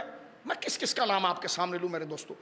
بڑے بڑے جید مشائخ اور علماء موجود ہیں، لیکن سرکار غوث اعظم تحدیث نعمت کے لیے جملہ کہتے ہیں افل الشموس الاولین وشمسنا، کہ کامیابی اور ترقی کے اس آسمان پر بہت سو کا سورج نکلا اور میرا بھی سورج نکلا. مثال دیتے ہیں شعر میں، اور غوث اعظم اپنے قصیدے میں شعر پڑھتے ہیں کہ اللہ نے مجھے کیسا مقام دے دیا. فرمایا افل الشموس الاولین وشمسنا، فرمایا کہ افل الشموس الاولین، پہلے جتنے آئے ان کی بزرگی کا سورج چڑھا تھا لیکن ڈوب گیا. وشمسنا، لیکن میری عزت کا سورج جب چڑھا اللہ کے فضل سے، ابداً علی افق العلا لا تغرب، وہ افق کی ایسی بلندیوں پر گیا کہ خدا نے پھر اس کے لیے غروب لکھا نہیں. اس سے غوث پاک اشارہ کر رہے ہیں ان بندوں کی طرف جو میں نے تاریخ کا اشارہ آپ کے سامنے کیا کہ کیسے کیسے لوگ غوث اعظم کے دور میں تھے، ان کی طرف اشارہ کر رہے ہیں کہ وہ سورج تھے اپنے دور کے، لیکن ہم نے دیکھا کہ جناب لوگ وہ اپنے دور کے سورج تھے لیکن بھول گئے لوگ ان کو، اور جناب وہ غروب ہو گئے. فرمایا افل الشموس الاولین، پچھلوں کے سورج جو ہے اقطاب اور ولیوں کے سورج غروب ہو گئے. وہ شمسنا، لیکن میری عزت کا جو سورج تھا ابداً علی افق العلا، بلندیوں کی افق پر، بلندیوں کے آسمانوں پر خدا نے ایسا باقی رکھا کہ لا تغرب، جس کے لیے اللہ نے غرب نہیں لکھا، اللہ نے اس کو بجھنا نہیں لکھا. یہ غوث اعظم رضی اللہ تعالیٰ عنہ کے زندگی کا اتار ہے، اور یہ آپ کی زندگی کا چڑھاوا ہے اور آپ کی زندگی کی برتری ہے. یہ اللہ رب العالمین نے مقام عطا فرمایا. 470 ہجری میں حضرت غوث اعظم رضی اللہ تعالیٰ ایران میں پیدا ہوئے. موجودہ ایران کے اندر وہ علاقہ گیلان، گیلان میں حضرت غوث اعظم کی ولادت ہوئی. آپ بغداد میں نہیں پیدا ہوئے، آپ گیلان میں پیدا ہوئے. اور جو گیلان ہے، جس کو ہم عربی میں جیلان کہتے ہیں اور فارسی میں اس کو گیلان کہتے ہیں، وہ موجودہ ایران کے اندر ہے. غوث اعظم رضی اللہ تعالیٰ عنہ وردہ عنہ، وہاں ایک بہت برگزیدہ خاندان کے اندر آپ کی ولادت طیبہ ہوئی. میں نے کل خاندان سے متعلق آپ کے سامنے بات کی تھی. غوث اعظم رضی اللہ تعالیٰ عنہ کی ولادت اس عظیم اور بابرکت خاندان کے اندر ہوئی. آپ کے والد گرامی کا نام سیدنا ابو صالح ہے رضی اللہ تعالیٰ عنہ. آپ کے نانا جان کا نام حضرت سیدنا عبداللہ صومعی ہے رضی اللہ. آپ کی والدہ کا نام فاطمہ ہے. یہ سادات کا وہ خاندان تھا کہ جو حسنی حسینی سادات کا خاندان تھا. علماء نے یہ لکھا کہ غوث اعظم اپنے ساتھ اپنا ایک چھوٹا بھائی بھی رکھتے تھے جن کا نام عبداللہ تھا، جو کبھی بغداد نہیں آئے اور وہ یعنی گیلان میں رہے اور وہیں پر ان کا وصال ہوا، کیونکہ غوث اعظم 18 سال کی عمر میں وہاں سے آ گئے تھے. علماء نے یہ لکھا ہے کہ غوث اعظم کی جب ولادت ہوئی ہے تو آپ کی والدہ کی عمر 55 سال سے اوپر تھی. بعض علماء نے 70 سال لکھے ہیں، بعض نے 65 سال لکھے ہیں. توجہ سنیے، یعنی جب آپ غوث پاک پیدا ہو رہے ہیں تو غوث پاک کی امی کی عمر شریف سیدہ فاطمہ رضی اللہ عنہا، آپ کی عمر شریف جو ہے وہ 50 سال 55 سال سے اوپر ہے۔ اب مجھے بتائیے اگر آپ 55 سال کی بھی ہوئی تو 18 سال اس میں اور ایڈ کر لیں، اگر آپ 50 سال کی بھی ہوئی تو 18 سال اور ایڈ کر لیں، جس میں غوث پاک نے اپنی امی کو چھوڑا اور آپ بغداد آئے۔ آپ کے والد گرامی، کیونکہ ایک قول یہ ہے کہ آپ کی ولادت ہونے سے چند دن پہلے انتقال کر گئے، اور ایک قول یہ ہے کہ آپ کی ولادت ہونے کے کچھ سال بعد آپ جو ہے وہ وصال کر گئے۔ غوث اعظم رضی اللہ تعالیٰ نے ابتدائی تعلیم گیلان کے اندر حاصل کی اور وہاں پر مختلف مدرسوں میں آپ نے تعلیم حاصل کی۔ اس کے بعد جب آپ کی عمر شریف 18 سال ہوئی، جب آپ نے قرآن حفظ کر لیا، تجوید آپ نے سیکھ لی، پڑھ لی، علاقے کے جید علماء سے آپ نے مکمل استفادہ کر لیا، اب آپ کے اندر یہ صلاحیت پیدا ہوئی کہ آگے کی تعلیم آپ حاصل کریں۔ تو اس وقت بھی اور آج بھی اس میں کوئی شک نہیں کہ بغداد ہمیشہ سے علم کا مرکز رہا ہے، عروس البلاد ہے وہ، عرب اس کو عروس البلاد کہتے ہیں کہ شہروں کی دلہن، یعنی ہمیشہ سے علم کا مرکز بغداد رہا ہے کوفے کی طرح۔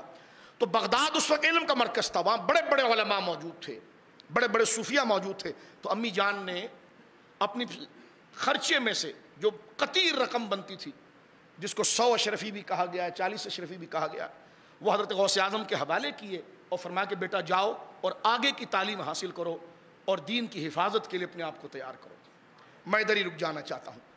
آپ دیکھیے کہ اگر غوث اعظم کی عمر شریف 50 سال ہو، آپ کی امی کی عمر 50 سال ہو، 18 سال کی عمر میں آپ نے چھوڑا ہے تو 70 سال کے قریب آپ کی والدہ ہوتی ہے، 55 سال عمر ہو جائے تو 80 سال کے قریب پہنچتی ہیں، شوہر وصال کر چکے ہیں، ایک چھوٹا بیٹا ساتھ ہے صرف، اور خود یعنی ماں باپ اپنے بڑھاپے کے اندر اپنے بیٹے کو اپنا آسرا سمجھتے ہیں کہ وہ کمائے گا اور ہم سکون سے زندگی گزاریں گے، وہ گھر کی چار دیواری کی حفاظت کرے گا، ہم میں ہمت نہیں رہی، ہم میں وہ طاقت نہیں رہی، ہم میں گویا کہ اپنی جان سنبھالنے کی طاقت نہیں رہی۔ تو ماں باپ اپنی اولاد سے اثر رکھتے ہیں کہ بڑھاپے کے اندر وہ بیٹا، توجہ سنیے، وہ بیٹا جو ہے ماں باپ کو سنبھالے گا۔ لیکن میں حیران ہوں غوث اعظم کے خاندان پر کہ جب بیٹا بالکل جوان ہوا اور ایسا ہوا کہ اس کی شادی کر دی جائے اور بہو آئے اور بہو جو ہے وہ اپنی ساس کو سنبھالے اور ماں کو سنبھالے، یہ اس کے لیے کوئی سہولت ہو، اتنی سٹرگل کی زندگی انہوں نے گزار دی ہے۔ لیکن مجھے حیرانگی ہوتی ہے سیدنا غوث اعظم کی امی جان پر اور ان کی اسلام سے محبت پر، اللہ اکبر، اسلام سے اخلاص پر، کہ خود بڑھاپے کی دہلیز پر ہیں، چلنا خود کے لیے محال ہے، لیکن بیٹا تو میری خدمت کے لیے نہیں ہے، تو دین اسلام کی خدمت کے لیے۔ آج ہمارے وہاں جو نکمہ ہوتا ہے اس کو ہم درس پڑھاتے ہیں، اور جو ذہین ہوتا ہے ہم اسکول اور کالجوں کی نظر کرتے ہیں۔ جو بالکل نکمہ ہو، جو اسکول میں بھی فیل ہو جائے اور پڑھ نہ سکے تو کہتے ہیں کہ مولانا کے حوالے کر دیں، وہ بھی بری بات نہیں، اچھا چلو دین پڑھ لے گا، لیکن کیا وہ آگے کوئی معیار بنا پائے گا؟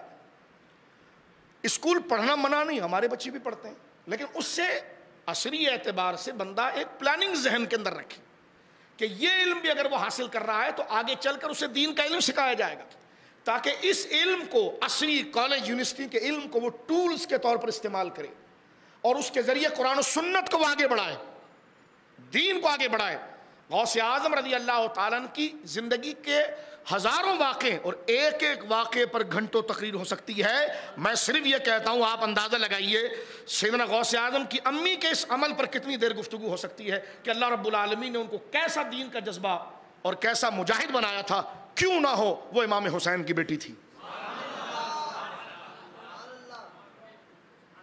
وہ حضرت مولا امام حسین کی شہزادی تھی نا، ان کی اولاد میں سے تھی، تو وہ حسینی خون اور دین کو ترجیح دینا، دین پر ہر چیز قربان کر دینا، دین پر ہر شے کو قربان کر دینا، جس طرح امام حسین نے کربلا کے میدان میں دین کی سلامتی کے لیے گود کے بچے علی اصغر کو بھی قربان کرنے میں آپ نے کوئی پس و پیش اور پریشانی محسوس نہیں کی، بلکہ فرما اللہ کا مال تو اللہ کی راہ میں گیا۔ تو یہ حسینیت کا رنگ اور دین سے محبت اور اسلام سے محبت سرکار غوث اعظم کے خاندان میں کئی نسلوں کے بعد بھی نظر آتی ہے، کیونکہ آپ کی امی جان، آگے میں بتاؤں گا، سیدہ فاطمہ جو ہیں یہ حسینی ہیں، حضرت امام علی مقام ان کے نانا ہیں، شجرے میں آگے جا کر 11ویں پشت میں جا کر وہ نانا قرار پاتے ہیں صحیح سند کے ساتھ. یہ مولا امام علی رضا کی بیٹی ہیں, آگے میں بتاؤں گا آپ کو. اور تو آپ اندازہ لگائیے کہ 18 سال عمر ہو گئی ہے غوث اعظم کی. یہ نہیں کہا کہ بیٹا رک جا, جو پڑھ رہا تھا پڑھ لیا, اب یہیں بیٹھ کے پڑھ لینا, خط و کتابت سے پڑھ لینا, صبح چلے جانا شام کو آ جانا. فرما ابھی چلا جا اور اپنا سارا وقت دے. اب تاریخ اس بات پر تو خاموش ہے کہ غوث پاک پھر لوٹ کر آئے کہ نہیں آئے, مجھے یہ نہیں پتا, میری نظر سے نہیں گزرا. لیکن جب غوث پاک گئے تو پھر بغدادی میں رہ گئے. اور پھر دیکھیے کہ جو امی جان, ظاہر سی بات ہے ولیہ کامل, وہ دیکھ رہی ہیں کہ یہ میرا بیٹا جب میرے بطن میں تھا تو مجھے فرشتوں کی آواز آتی تھی, یہ میرا بیٹا گود میں آیا تو دین کا ایسا پابند اور پارسا کہ رمضان کی پہلی تاریخ ہے, چاند ہوا کہ نہیں ہوا, ہوا کہ نہیں ہوا. آج رات کو چاند نظر آئے گا تو کل پہلا روزہ رکھیں گے نا, تو چاند ہوا کہ نہیں ہوا. تو گیلان کے لوگ چاند کو دیکھنے کے لیے پریشان ہیں, بادل آ گیا ہے, امید ہے کہ اسی 29 پر چاند ہونا ہے, لیکن بادل آ گیا, ابر آ گیا ہے, چاند نظر نہیں آتا. لیکن اس وقت جو لوگ کامل لوگ, ذہین لوگ, باہر نکل کر پہاڑوں کی چوٹیوں پر باقاعدہ اپنے تجربے سے ڈائریکشن لے کر جہاں سے چاند کو دیکھ سکتے ہیں, وہ اپنے تجربے سے جہاں دیکھنا ہے وہاں وہ دیکھ رہے ہیں, ان کو نظر نہیں آ رہا. لیکن سرکار غوث اعظم کی ابھی ولادت ہوئی ہے اور اپنی والدہ کا دودھ نہیں پیا. بات یہ مشہور ہوئی ہے کہ ہاں کہ حسینی حسنی سیدوں کے گھر جو بچہ پیدا ہوا ہے نا, اس نے دودھ نہیں پیا ہے. اور یقیناً یعنی والدہ نے کہا کہ اس نے سحری کے وقت سے دودھ نہیں پیا, بچہ ہے, یعنی ابھی غوث اعظم کی ولادت ہو رہی ہے. یعنی اس بچے کی طبیعت میں غذا کی کتنی حاجت ہے, لیکن ماں بار بار دودھ قریب کرتی ہیں. غوث اعظم اپنے لب میں نہیں لیتے, منہ میں نہیں لیتے, یہاں تک کہ جب افطار کا وقت ہوا تو آپ نے لیا. اور باقاعدہ جب تحقیق ہوئی ایک عرصے کے بعد اور گواہیاں جب تلاش کی گئی, وہ کمیونیکیشن کا ایسا دور تو نہیں تھا, لیکن جب بعد میں تحقیق ہوئی تو پتا چلا وہی دن پہلے روزے کا تھا جس میں سرکار غوث اعظم نے اپنی والدہ ماجدہ کا دودھ نہیں پیا. تو اندازہ لگائیے کہ کرامت میں اس مقام پر میں آگے ایک بات بڑی اہم کرنے جا رہا ہوں. ہمیں اگر ایک دن اچھا خواب نظر آئے دوسرے دن مدرسے نہیں جاتے. ایک دن اگر اچھا خواب سمجھ میں آئے تو ہم خوش فہمی میں کہتے ہیں میں ولی ہو گیا ہوں. غوث اعظم جدی پشتی ولی ہیں, ان کے نانوں کو دیکھیں, ان کے دادا کو دیکھیں, حسنی حسینی. جو میں بات ایک روشنی کے لیے اپنے اور آپ کے لیے کہنا چاہتا ہوں, اور ولایت ایسی ہے اپنی والدہ کے صدف اقدس سے, کرامت کا ظہور یہ کہ آسمان پر چاند ہوا کہ نہیں ہوا, یہ بات جو میں کر رہا ہوں نا یہ متواتر کتابوں کے اندر ہے. اس روایت پر کسی مصنف نے اختلاف نہیں کیا کہ غوث اعظم کی کرامت اس قدر مسلم ہے کہ دنیا میں آ رہے ہیں اور کرامت و عزت, اور کیسی کرامت اور عزت کہ دین کی سرحدوں پر پہرا, شریعت کے حکم کی پاسداری, اللہ کا ڈر. ماں کی گود میں اتنا ہے کہ آپ پر روزہ فرض نہیں ہے, آپ مکلف نہیں ہیں, آپ تو بچے ہیں, لیکن آپ اندازہ لگائیے کہ ابھی پیدائش ہے, لیکن رب کا خوف اور شریعت کے حکم کی پاسداری ایسی ہے کہ وہ رمضان کے احترام میں دودھ نہیں پیتے. ہم قادری ہو کر اگر نمازیں چھوڑ دیں, جوان ہو کر ہم روزے چھوڑ دیں, اللہ اکبر, یہ تو کس قدر گویا کہ بدبختی اور شامت عملی کی بات ہے میرے دوستو. تو آپ اندازہ لگائیے, اس سے آپ اندازہ لگائیے کہ غوث اعظم رضی اللہ تعالیٰ یعنی اپنی والدہ کے صدف اقدس سے ولی ہیں, لیکن انہوں نے یہ نہیں کہا کہ بس میں 4 دیواری بنا کے آستانہ کھول لیتا ہوں کہ بات چلے گی. نہیں, شریعت مقدم ہے. والدہ نے آپ کو اس زمانے میں مدرسے بھیجا بھی, آپ نے حفظ قرآن بھی کیا, آپ نے تجوید بھی اس زمانے کے اندر پڑھی, تعلیم بھی دین کی حاصل کی, اور پھر وہاں سے بغداد شریف گئے. یہ نہیں کہ بس میں تو نجیب الطرفین ہوں, اور ہیں آپ 4 سال کی عمر میں مدرسے جا رہے ہیں تو فرشتوں کی آواز آ رہی ہے. ایک دفعہ کھیل رہے تھے, یہ بھی آپ کی کرامات میں سے, کھیل رہے تھے تو قریب میں گائیں چر رہی تھی. اس گائے نے انسانی آواز میں بات کی, اور اس پر کوئی وہابی میری تقریر سن رہا ہو تو شور نہ مچائے, وقت میرے پاس نہیں, ورنہ میں احادیث آپ کے سامنے پڑھوں کہ دین کی نصرت کے اللہ ان جانوروں کو بھی زبان عطا فرما دیتا ہے. یہ کوئی غیر شرعی بات ہم نہیں کر رہے ہیں. تو غوث اعظم رضی اللہ تعالیٰ عنہ بچپن میں کانوں میں فرشتوں کی آواز آتی ہے, بچوں کے ساتھ عمر بچپن کی ہے, کھیلنے کے لیے جا رہے ہیں تو سامنے گائیں چر رہی ہے, گائیں ان کی زبان میں بات کر رہی ہے انسان کی. فرما رہی عبد القادر تجھے اس لیے نہیں بنایا گیا کہ تو کھیل کود میں اپنا ٹائم ضائع کر. تو آپ اندازہ لگائیے اس سے بڑی کیا بشارت چاہیے ولایت کی. لیکن اس کے باوجود آپ مدرسے گئے, اپنے استاد حماد کے پاس بیٹھے, اپنے استاد کے جوتے آپ خود صاف کرتے تھے, استاد کا بستر خود لگاتے تھے, ان کے کھانے کے برتن خود دھوتے تھے, ان کے گھر کا بستر, ان کے گھر کی صفائی خود کرتے تھے. جب آپ آئے 18 سال کی عمر میں تو حضرت حماد کے گھر ہی آپ رہے, انہی کے پاس آپ نے پڑھا, حماد بن مسلم جن کا اس میں گرامی ذکر کیا گیا ہے. اور پھر آپ نے بیعت کی ہے حضور سیدنا ابو سعید مخزومی رحمۃ اللہ تعالی علیہ سے. آج جہاں غوث اعظم آرام فرما رہے ہیں, آج جہاں غوث اعظم آرام فرما رہے ہیں, اس کو باب الازج کہا جاتا ہے. اس علاقے کو باب الازج کہا جاتا ہے. باب الازج, ادھر آپ کے پیر و مرشد حضور سیدنا, اب خود آپ ولی ہیں لیکن دیکھیں جو طریقہ ہے قانون کا, آپ نے حضور سیدنا ابو سعید مخزومی رحمہ اللہ کے ہاتھ میں ہاتھ دے کر بیعت بھی کی ہے, اور اپنے استاد حضرت حماد کے پاس رہے بھی ہیں, ساری تعلیم حاصل کی ہے. باقاعدہ جس طرح درس پڑھا جاتا ہے اس میں پھلانگنا نہیں ہے, جو سبق جتنا اتنا ہی ہے. یہ نہیں کہ چھلانگ مار کے ایک درجے سے آگے چلا جانا, نہیں, جو ترتیب ہے تعلیم کی, راتوں کو دور کرنا, سبق کو یاد کرنا, کتابوں کو حفظ کرنا, تکرار کرنا اور کتابوں کے اندر عبور حاصل کرنا. بالکل غوث اعظم رضی اللہ تعالیٰ عنہ کے معاملات کرامات میں بہت عجیب ہیں, لیکن جو راستہ آپ نے اختیار کیا وہ پریکٹیکل وہی ہے جو سب نے کرنا ہوتا ہے.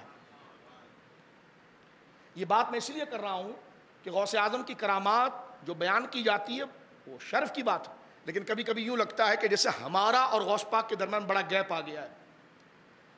اگر ان کے نقش قدم پر ہم چل نہیں سکتے تو پھر ڈسکس کیوں کر رہے ہیں؟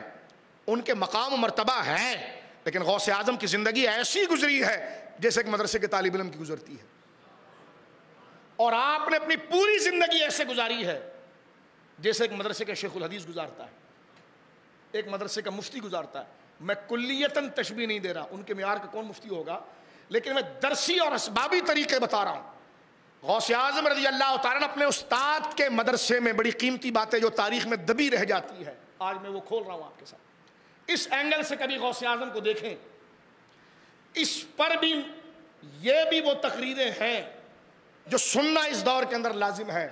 میرے دوستو بزرگوں, غوث اعظم رضی اللہ تعالیٰ نے جب مکمل کتابوں کو پڑھ لیا, پھر اپنے پیر و مرشد کے بنائے ہوئے یہ باب العزت جہاں غوث پاک آج آرام فرما رہے ہیں, اسی جگہ پر جہاں آج آپ کا مزار ہے, اتنا ہی کمرہ تھا وہ, شاید یہی وہ کمرہ ہے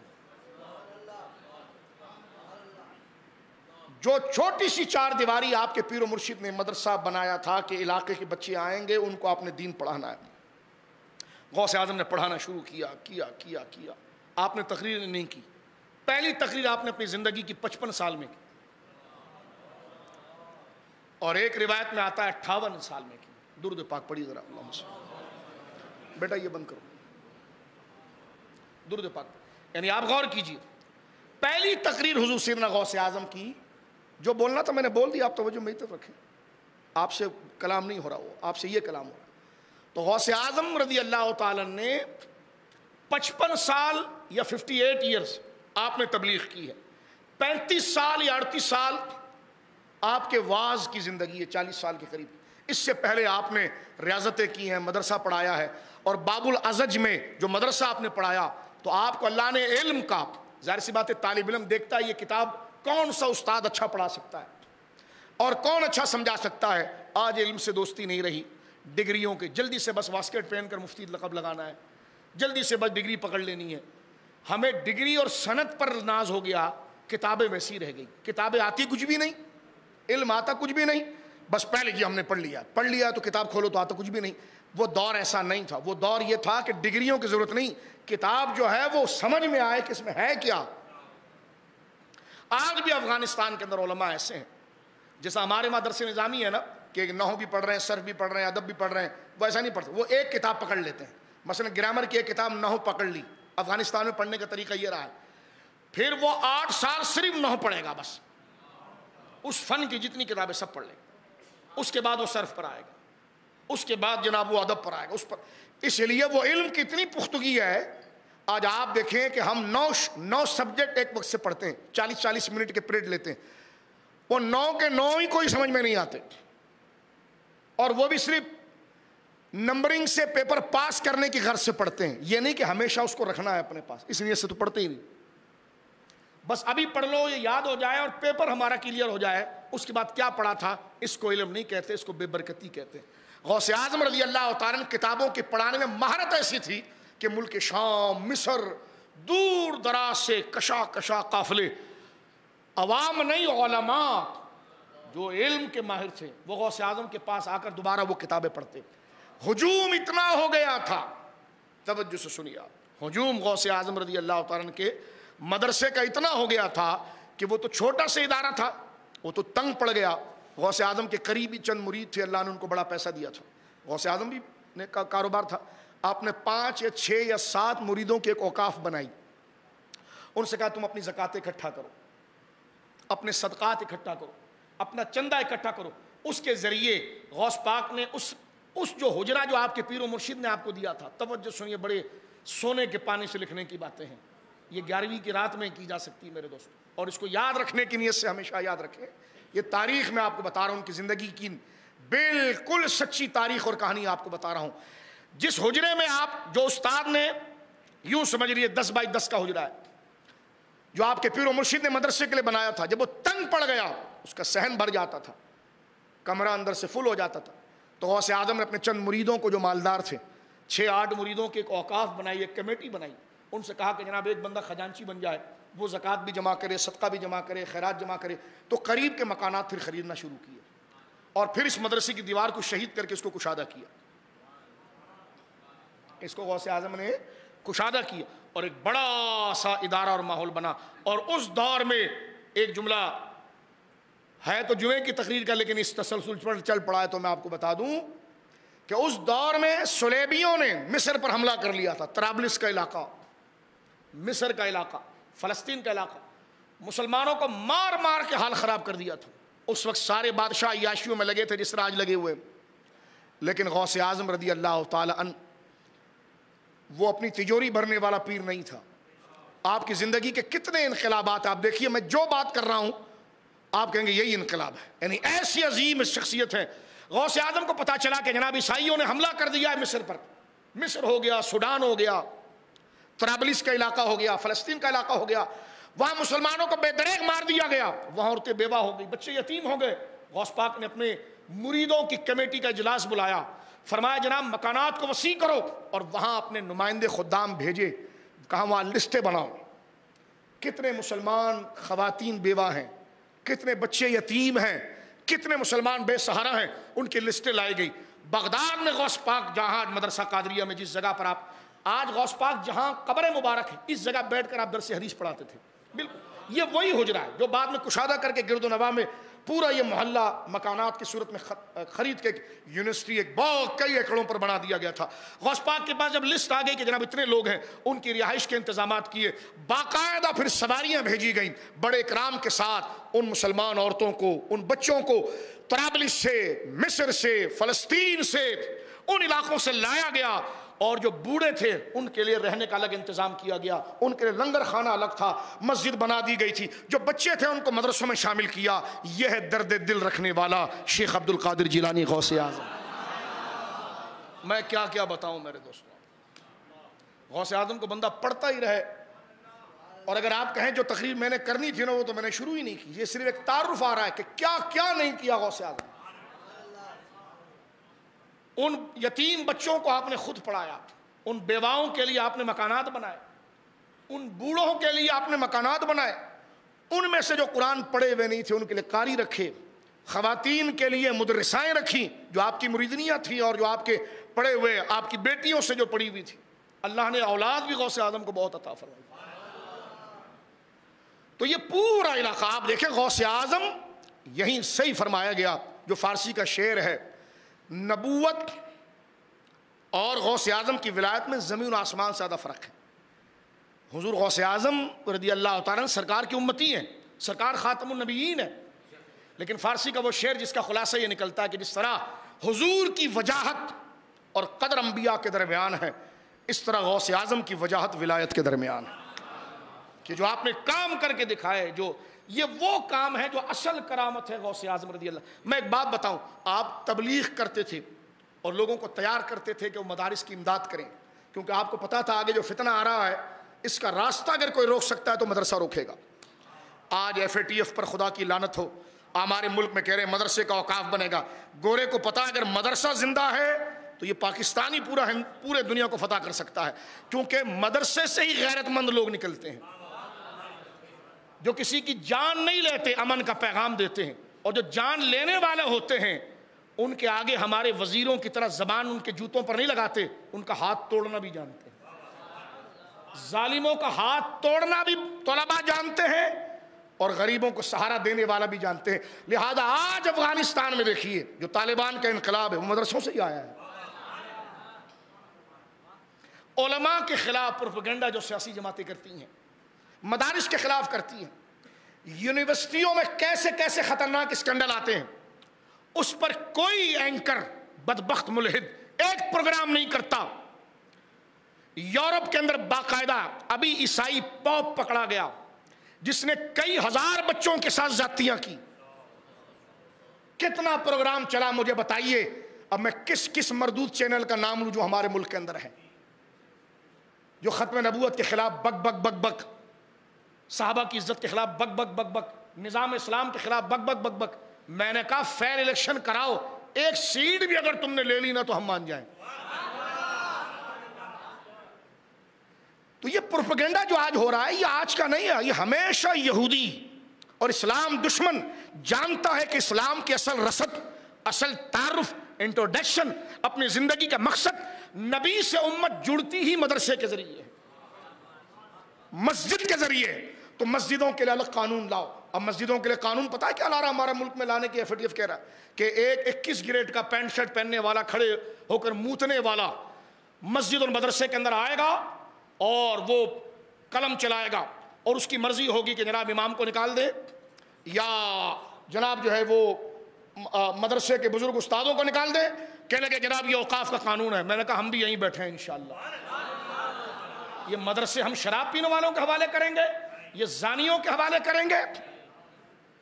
ان کے جو اسکینڈل جو اب موجودہ وزیر ہیں، ان کے کتنے اسکینڈل عورتوں کے ساتھ دیگر لوگوں سے، ان کے حوالے کریں گے کہ جو الیکشن جیتنے کے لیے ختم نبوت کی بات کریں اور جب جیت جائیں جھوٹا جیت جائیں، ڈبہ چینج کر کے جیت جائیں، جنہوں نے ڈبے چوری کروائے خدا ان کو پکڑے گا، اور جب جیت جائیں تو ختم نبوت کا نام ان کے لیے حرام ہو جاتا ہے۔ گورا کس طرح خوش ہوگا؟ ان مردودوں سے نہ پاکستان کا مقصد پورا ہو سکتا نہ اسلام کا۔ پاکستان کا مقصد بھی مسلح سے شروع ہوا تھا، مسلح سے ہی پورا ہوگا۔ دین بھی اسی مسلح سے چلا تھا، اسی مسلح سے بچے گا۔ آپ مسلمان ہیں، نظریات رکھیں، مدارس کے ساتھ تعاون کریں، مسجدوں کے ساتھ تعاون کریں، یہ اسلام کے قلعے ہیں۔ آپ قادری ہیں، میں حیران ہوں ان پیروں سے جنہوں نے مدرسے نہیں بنائے، 2,000 گز کے بنگلے بنائے، مدرسے نہیں بنائے، مزاروں سے لاکھوں کروڑوں روپیہ اوقاف کا چندہ اٹھایا، ایک مدرسہ نہیں بنایا۔ تم کس نام کے قادری ہو؟ تم کیا غوث پاک کو منہ دکھاؤ گے؟ غوث پاک مزار میں بھی گئے تو آج بھی ان کی قبر کوئی ڈیفینس میں نہیں ہے، اسی حجرے میں جس میں وہ درس حدیث دیتے تھے۔ ڈیفینس میں قبر ہونا کوئی بری بات نہیں، اس کا کوئی مفہوم مخالف نہ لیں، لیکن تو جس شعبے کا تو پیر ہے، تو مدرسہ نہیں بنائے گا تو کوئی یہودی آ کر بنائے گا؟ تو بیعت کرتا ہے، تو لوگ تیرے سے دین کے لیے محبت کرتے ہیں، تو مسجدوں سے وابستہ نہیں ہوگا، تو خود مدرس نہیں بنے گا، تو خود تبلیغ نہیں کرے گا، تو خود شریعت کا پابند نہیں رہے گا، تو خود اسلام کے قلعوں میں اضافہ نہیں کرے گا، لوگوں کے ایمان کو بچائے گا، تو یہ کام کون کرے گا؟ اگر تو نہیں کر سکا تو استخارے تو تم بڑے کر لیتے ہو، دل میں ذرا استخارہ کر کے دیکھنا کہ تیری بیعت خود باقی بھی ہے کہ نہیں، غوث پاک کا فیض تیرے ساتھ ہے۔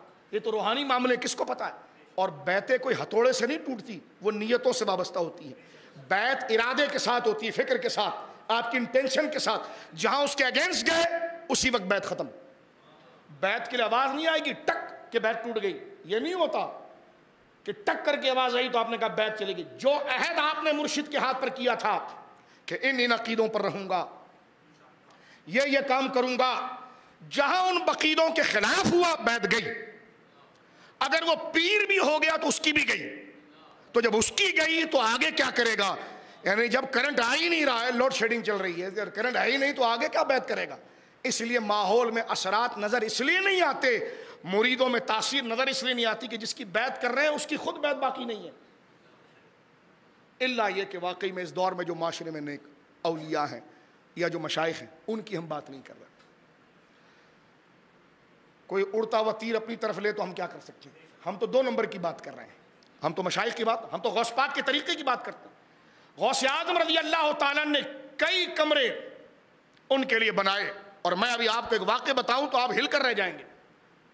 غوث اعظم کی جمعے کی تقریر لوگوں کو صبر, تحمل, قناعت, دین پر قربانی, ایثار, غریبوں کی مدد, مفلسوں کی مدد, امت پر حملہ ہو گیا ہے وہاں مال پہنچاؤ, غریبوں کی مدد کرو, یتیموں کی سرپرستی کرو, بیواؤں کی سرپرستی کرو, بچوں کو تعلیم دو, قرآن کی خدمت جہاں ہو رہی ہے, اسلام کی نصرت کی بات جہاں پر ہو رہی ہے, پیسے کے ذریعے پہنچ سکتے ہو پہنچو, پانی پہنچا سکتے ہو پہنچاؤ, خوراک پہنچا سکتے ہو پہنچاؤ, جان دے سکتے ہو دو. کچھ نہیں کر سکتے تو ان کے خلاف بات مت کرو اپنے ماحول کے اندر کہ بھائی 2 نمبر ہے, فلانا ہے, ڈھمکانا. کم سے کم اپنی زبانیں بند رکھو اگر سمجھ میں کیوں نہیں آ رہا. اس لیے کہ دشمن چاہتا یہ ہے کہ اصل مشن سے انتشار پیدا ہو. تو لہٰذا میرے دوستو بزرگوں, اس پر میں ایک بات بتاتا ہوں. غوث اعظم تقریر جب کرتے ہیں نا تو مرد جس کو اللہ نے پیسہ دیا وہ تو نچھاور کر رہے تھے پیسہ غوث پاک پر. آج وہ کس مقام پر ہوں گے؟ وہ تو جس کی دل کی آنکھیں روشن ہوگی وہ دیکھے گا کہ جس نے غوث پاک کے مدرسے کے لیے پیسے دیے. لیکن خدا کی بارگاہ میں وہ پکڑے جائیں گے لوگ جنہوں نے آستانے تو بنائے, مدرسے نہیں بنائے. جبکہ آستانہ مدرسہ ہی ہوتا ہے, یہ بھی میں کہہ دوں. غوث آستانے کے لیے ضروری نہیں ہے کہ وہ کوئی 15,000 گز پر بنے. وہ آستانہ جہاں شیخ سے ملاقات کی جائے, اس کی صحبت حاصل کی جائے, وہ مدرسہ ہی مسجد ہے. غوث پاک کا آستانہ ان کی مسجد تھی, ان کا مدرسہ تھا. آج آپ دیکھیے بغداد معلیٰ جو گیا ہے تو دیکھے گا کہ غوث پاک کا حجرہ مبارک کہاں پر ہے. ادھر بھی مسجد, ادھر بھی مسجد, ادھر بھی مسجد, ادھر بھی مسجد, بیچ میں ہوتا ہے. یعنی اگر آپ اس گیٹ سے نکلے تب مسجد, یعنی جب آپ غوث اعظم رضی اللہ تعالیٰ کی پشت انور سے آئیں تو مسجد, مواجہ شریف سے دروازہ کھول کے باہر نکلے تو مسجد, قدمین سے نکلے تو مسجد, اس کے درمیان حجرہ ہے. یعنی وہ مسجد تو نہیں ہے, کیونکہ مسجد تو پہلے چھوٹی سی تھی. وہ تو مسجد کا رقبہ جب بڑھا تو وہ آپ کا مزار مقدسہ درمیان کے اندر آ گیا. یہ پورا رقبہ جو تھا وہ حضرت غوث اعظم کا مدرسہ قادریہ تھا, جس نے کام اتنا کیا ہے. ایک دفعہ میرے غوث اعظم اپنے مدرسے سے آ رہے تھے اور آپ نے آنکھ بند کر کے لمبی خوشبو لی اور اپنے مرید سے فرمایا, سن یہ میرے مدرسے کا مینارہ دیکھتا ہے؟ کہاں؟ فرمایا مجھ سے رب نے کہا جو اس کے نیچے سے گزر جائے گا خدا اس کو بخش دے گا. آج بھی مدرسے قادریہ کی وہ دہلیز موجود ہے. فرمایا جس نے اس دہلیز کو کراس کر لیا, جو میرا مدرسہ ہے, یہ نہیں کہا بنگلہ ہے, مدرسہ قادریہ. فرمایا جس نے میرے مدرسہ قادریہ کی دہلیز کراس کی, جو قرآن کے اندر موجود ہے, وَادْخُلُوا الْبَابَ سُجَّدًا وَقُولُوا حِطَّةٌ نَغْفِرْ لَكُمْ. اللہ نے فرمایا بنی اسرائیل تمہاری توبہ معاف ہو جائے گی, جاؤ. وہ جو نبیوں کی بستی ہے, جیسے پرانے زمانے میں بستیاں قلعوں کے اندر ہوتی تھی, شہر شروع ہوتا تو دروازہ بنا ہوتا, جیسے ٹھٹا میں بنا ہوا, ٹھٹا شریف میں بنا ہوا ہے, اس طرح ملک شام کے دروازے تھے. اللہ نے فرمایا تم توبہ جو اس میدان میں مجھ سے کر رہے ہو بنی اسرائیل, یا نہ کرو, جاؤ میرے نبیوں کے مزارات اس شہر میں نا, جاؤ اس شہر کو, شہر میں جانا تو دور کی بات ہے, بس وہ دروازہ جب آ جانا بس اس کے نیچے کھڑے ہو کر مجھ سے معافی مانگ لینا. یہ سورہ بقرہ میں موجود ہے, وَادْخُلُوا الْبَابَ, داخل ہو جاؤ دروازے میں. باب کس کو کہتے ہیں؟ دروازے کو کہتے ہیں نا, یہ مسجد کو کہتے ہیں باب. وَادْخُلُوا الْبَابَ سُجَّدًا, تفسیری معنی کہ دل میں رقت لیتے ہوئے اس دروازے کے نیچے آؤ. توبہ تو ادھر بھی کر رہے ہو, سنوں گا ادھر بھی لیکن دوں گا ادھر, دوں گا ادھر. وہی جو جملے استغفار کہ یا اللہ معاف کر دے, جو جملے یہاں کہہ رہے ہو نا, وہی جملے آ کر تم نے وہاں پر کہنے ہیں. فرمایا یہ جملہ تم وہاں پر کہو. بنی اسرائیل پہنچے اور اس دہلیز کے نیچے وہ کھڑے ہیں اور اللہ فرما رہا ہے وَادْخُلُوا الْبَابَ، داخل ہو جاؤ اس دروازے سے، وَقُولُوا، اور سب بولو، ہاں وَقُولُوا، اور سب بولو، حِطَّةٌ نَغْفِرْ لَكُمْ، خطائیں ہو گئی مولا بخش دے۔ فرمایا کہ دل میں میری عبادت ہو، سر کے اوپر میرے محبوبوں کا دروازہ ہو، زبان پر توبہ ہو۔ یہاں تم 40 سال توبہ کر رہے ہو لیکن تمہارا رانا لگ رہا ہے، اس دروازے کے نیچے جا کر یہ جملہ کہو تو میں تمہیں بخش دوں گا۔ تو غوث اعظم رضی اللہ تعالیٰ، اور یہی حضرت مولانا مرتضیٰ نے بھی فرمایا کہ میری اولاد ہی باب حطہ ہے، توبہ کا دروازہ ہے، اور غوث اعظم تو پھر سیدوں کے سید ہیں۔ تو یہ غوث اعظم کا مدرسہ تھا۔ اب بات کو یہاں پر ہم سمیٹ دیتے ہیں۔ غوث اعظم، یہ آپ نے دیکھا یہ 91 سال کی عمر شریف تک غوث پاک یہاں پر رہے۔ یہ کشف المحجوب شریف، یہ فتح الغیب شریف میرے ہاتھ میں ہے۔ یہ غوث اعظم رضی اللہ تعالی عنہ وردہ عنہ کے خطبات پر میرے دوستو ذرا توجہ کیجئے گا، مشتمل کتاب 80 تقریریں غوث پاک کی اس میں، کتنی جی 80 تقریریں اس میں غوث پاک کی، جس کو 400 علماء بیٹھ کر لکھتے تھے۔ کتنا بڑا امام تھا میرا غوث، کتنا بڑا عالم تھا۔ 400 علماء، 400 جید علماء آپ کی تحریر کو، آپ کی باتوں کو لکھتے تھے۔ اس کا آخری خطبہ جو تکمیلہ ہے وہ پڑھ کر دیکھیں، جو اپنے بیٹوں کو نصیحت کی غوث پاک نے، علم کی نصیحت کی، شریعت کی نصیحت، فرمایا بس توحید توحید توحید توحید،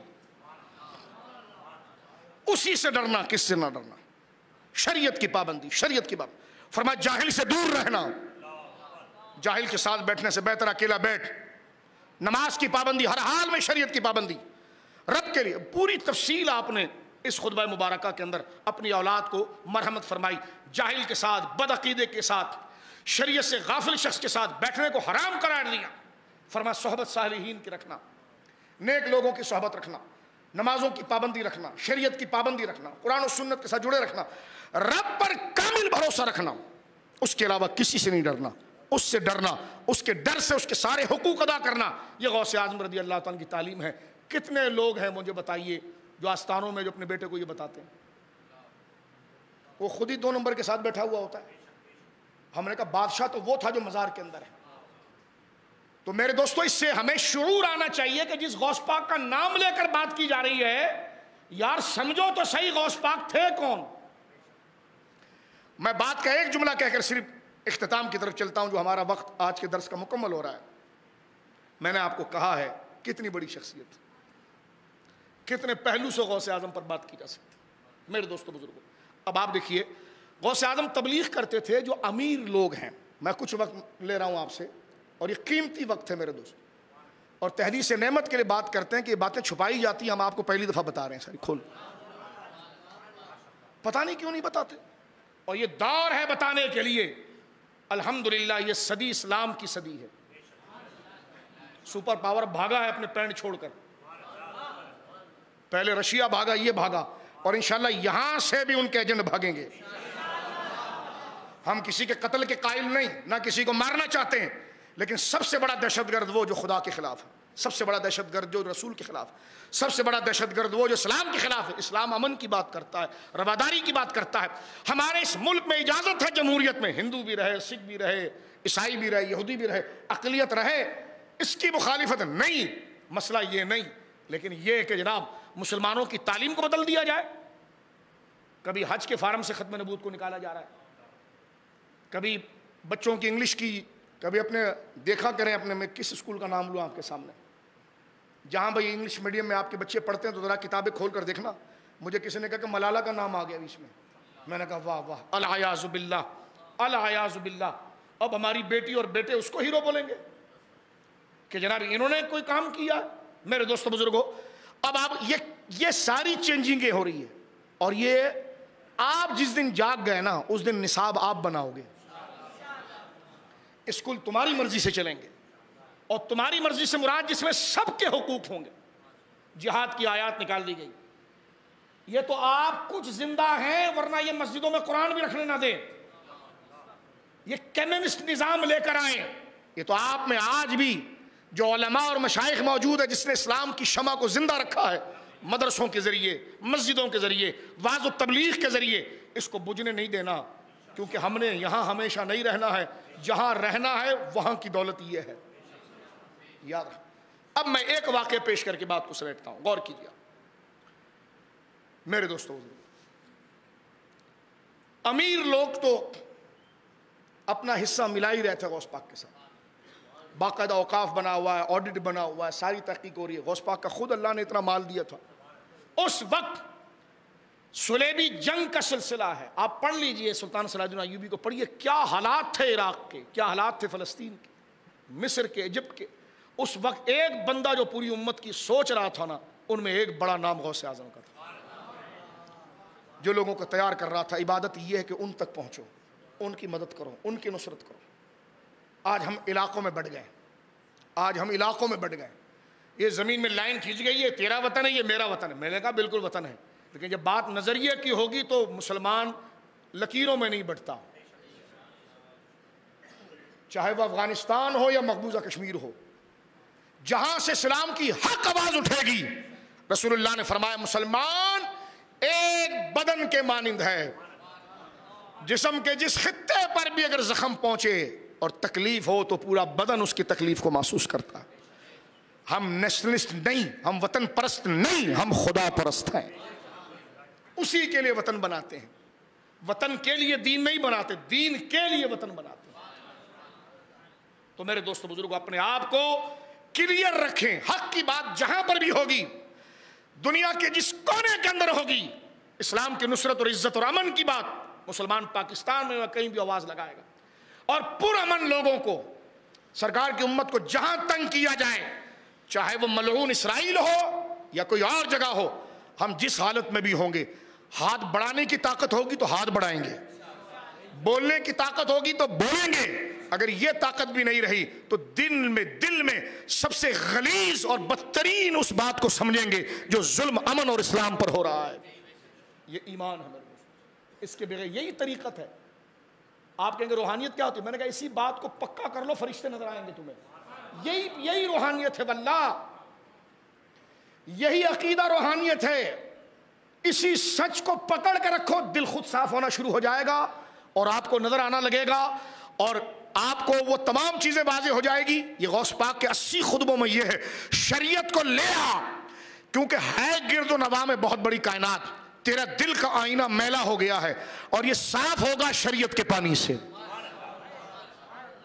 لیکن شریعت کے ساتھ عمل بھی اللہ پر یقین کر کے، اس لیے حضور کی حدیث مبارکہ کہ حق بولو، حق بولنے سے موت قریب نہیں آتی اور رزق دور نہیں جاتا۔ کیا بات کی آقا نے، بولو سبحان، یہ ہمارے آقا نے بات کی۔ آپ میرے بھائی کسی بھی طبقے سے ہیں، آپ سب بھائی ہیں بحیثیت اسلام کے۔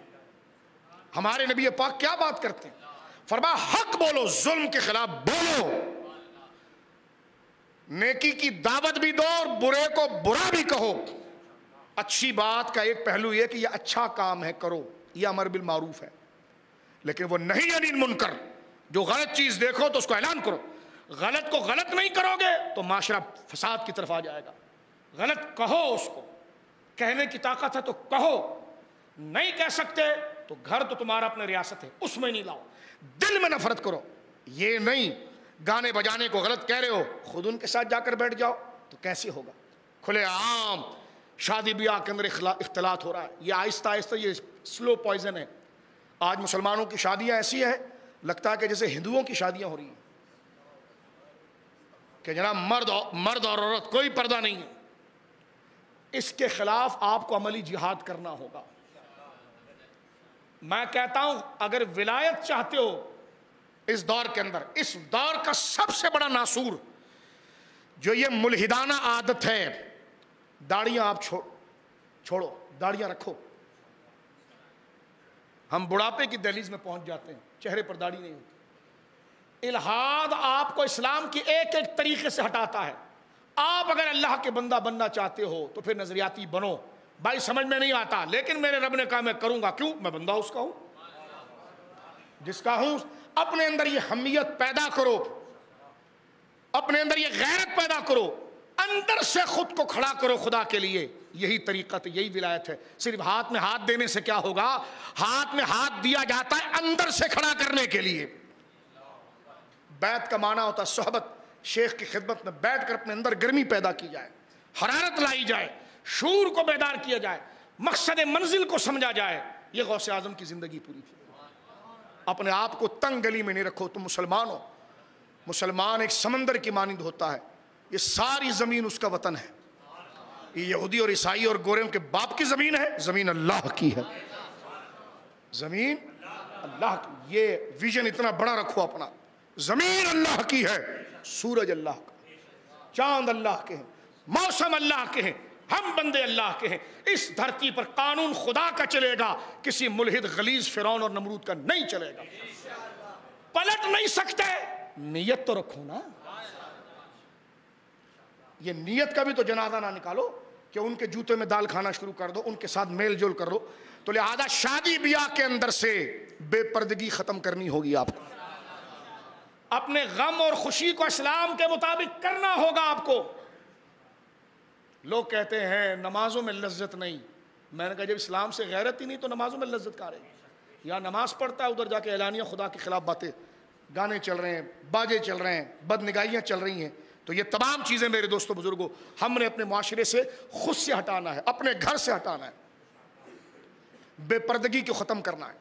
اور میں پھر مسلمانوں کو کہوں گا 10 بستہ داڑیاں رکھیں، ٹوپیاں پہنیں، نمازوں کی پابندیاں کریں. اپنی آپ مسلمان ہو. داڑھی منڈ کے آپ کیا سمجھتے ہو کہ کیا گورا آپ کو پسند کر لے گا یا آپ کو ہیرو لگ جائے گا؟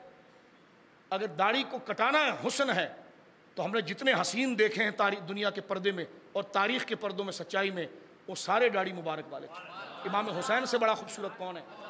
امام حسن. حضرت غوث اعظم کی داڑھی مبارک پورے سینے کو گھیرتی تھی. آپ حلیہ شریف پڑھ کر دیکھیں.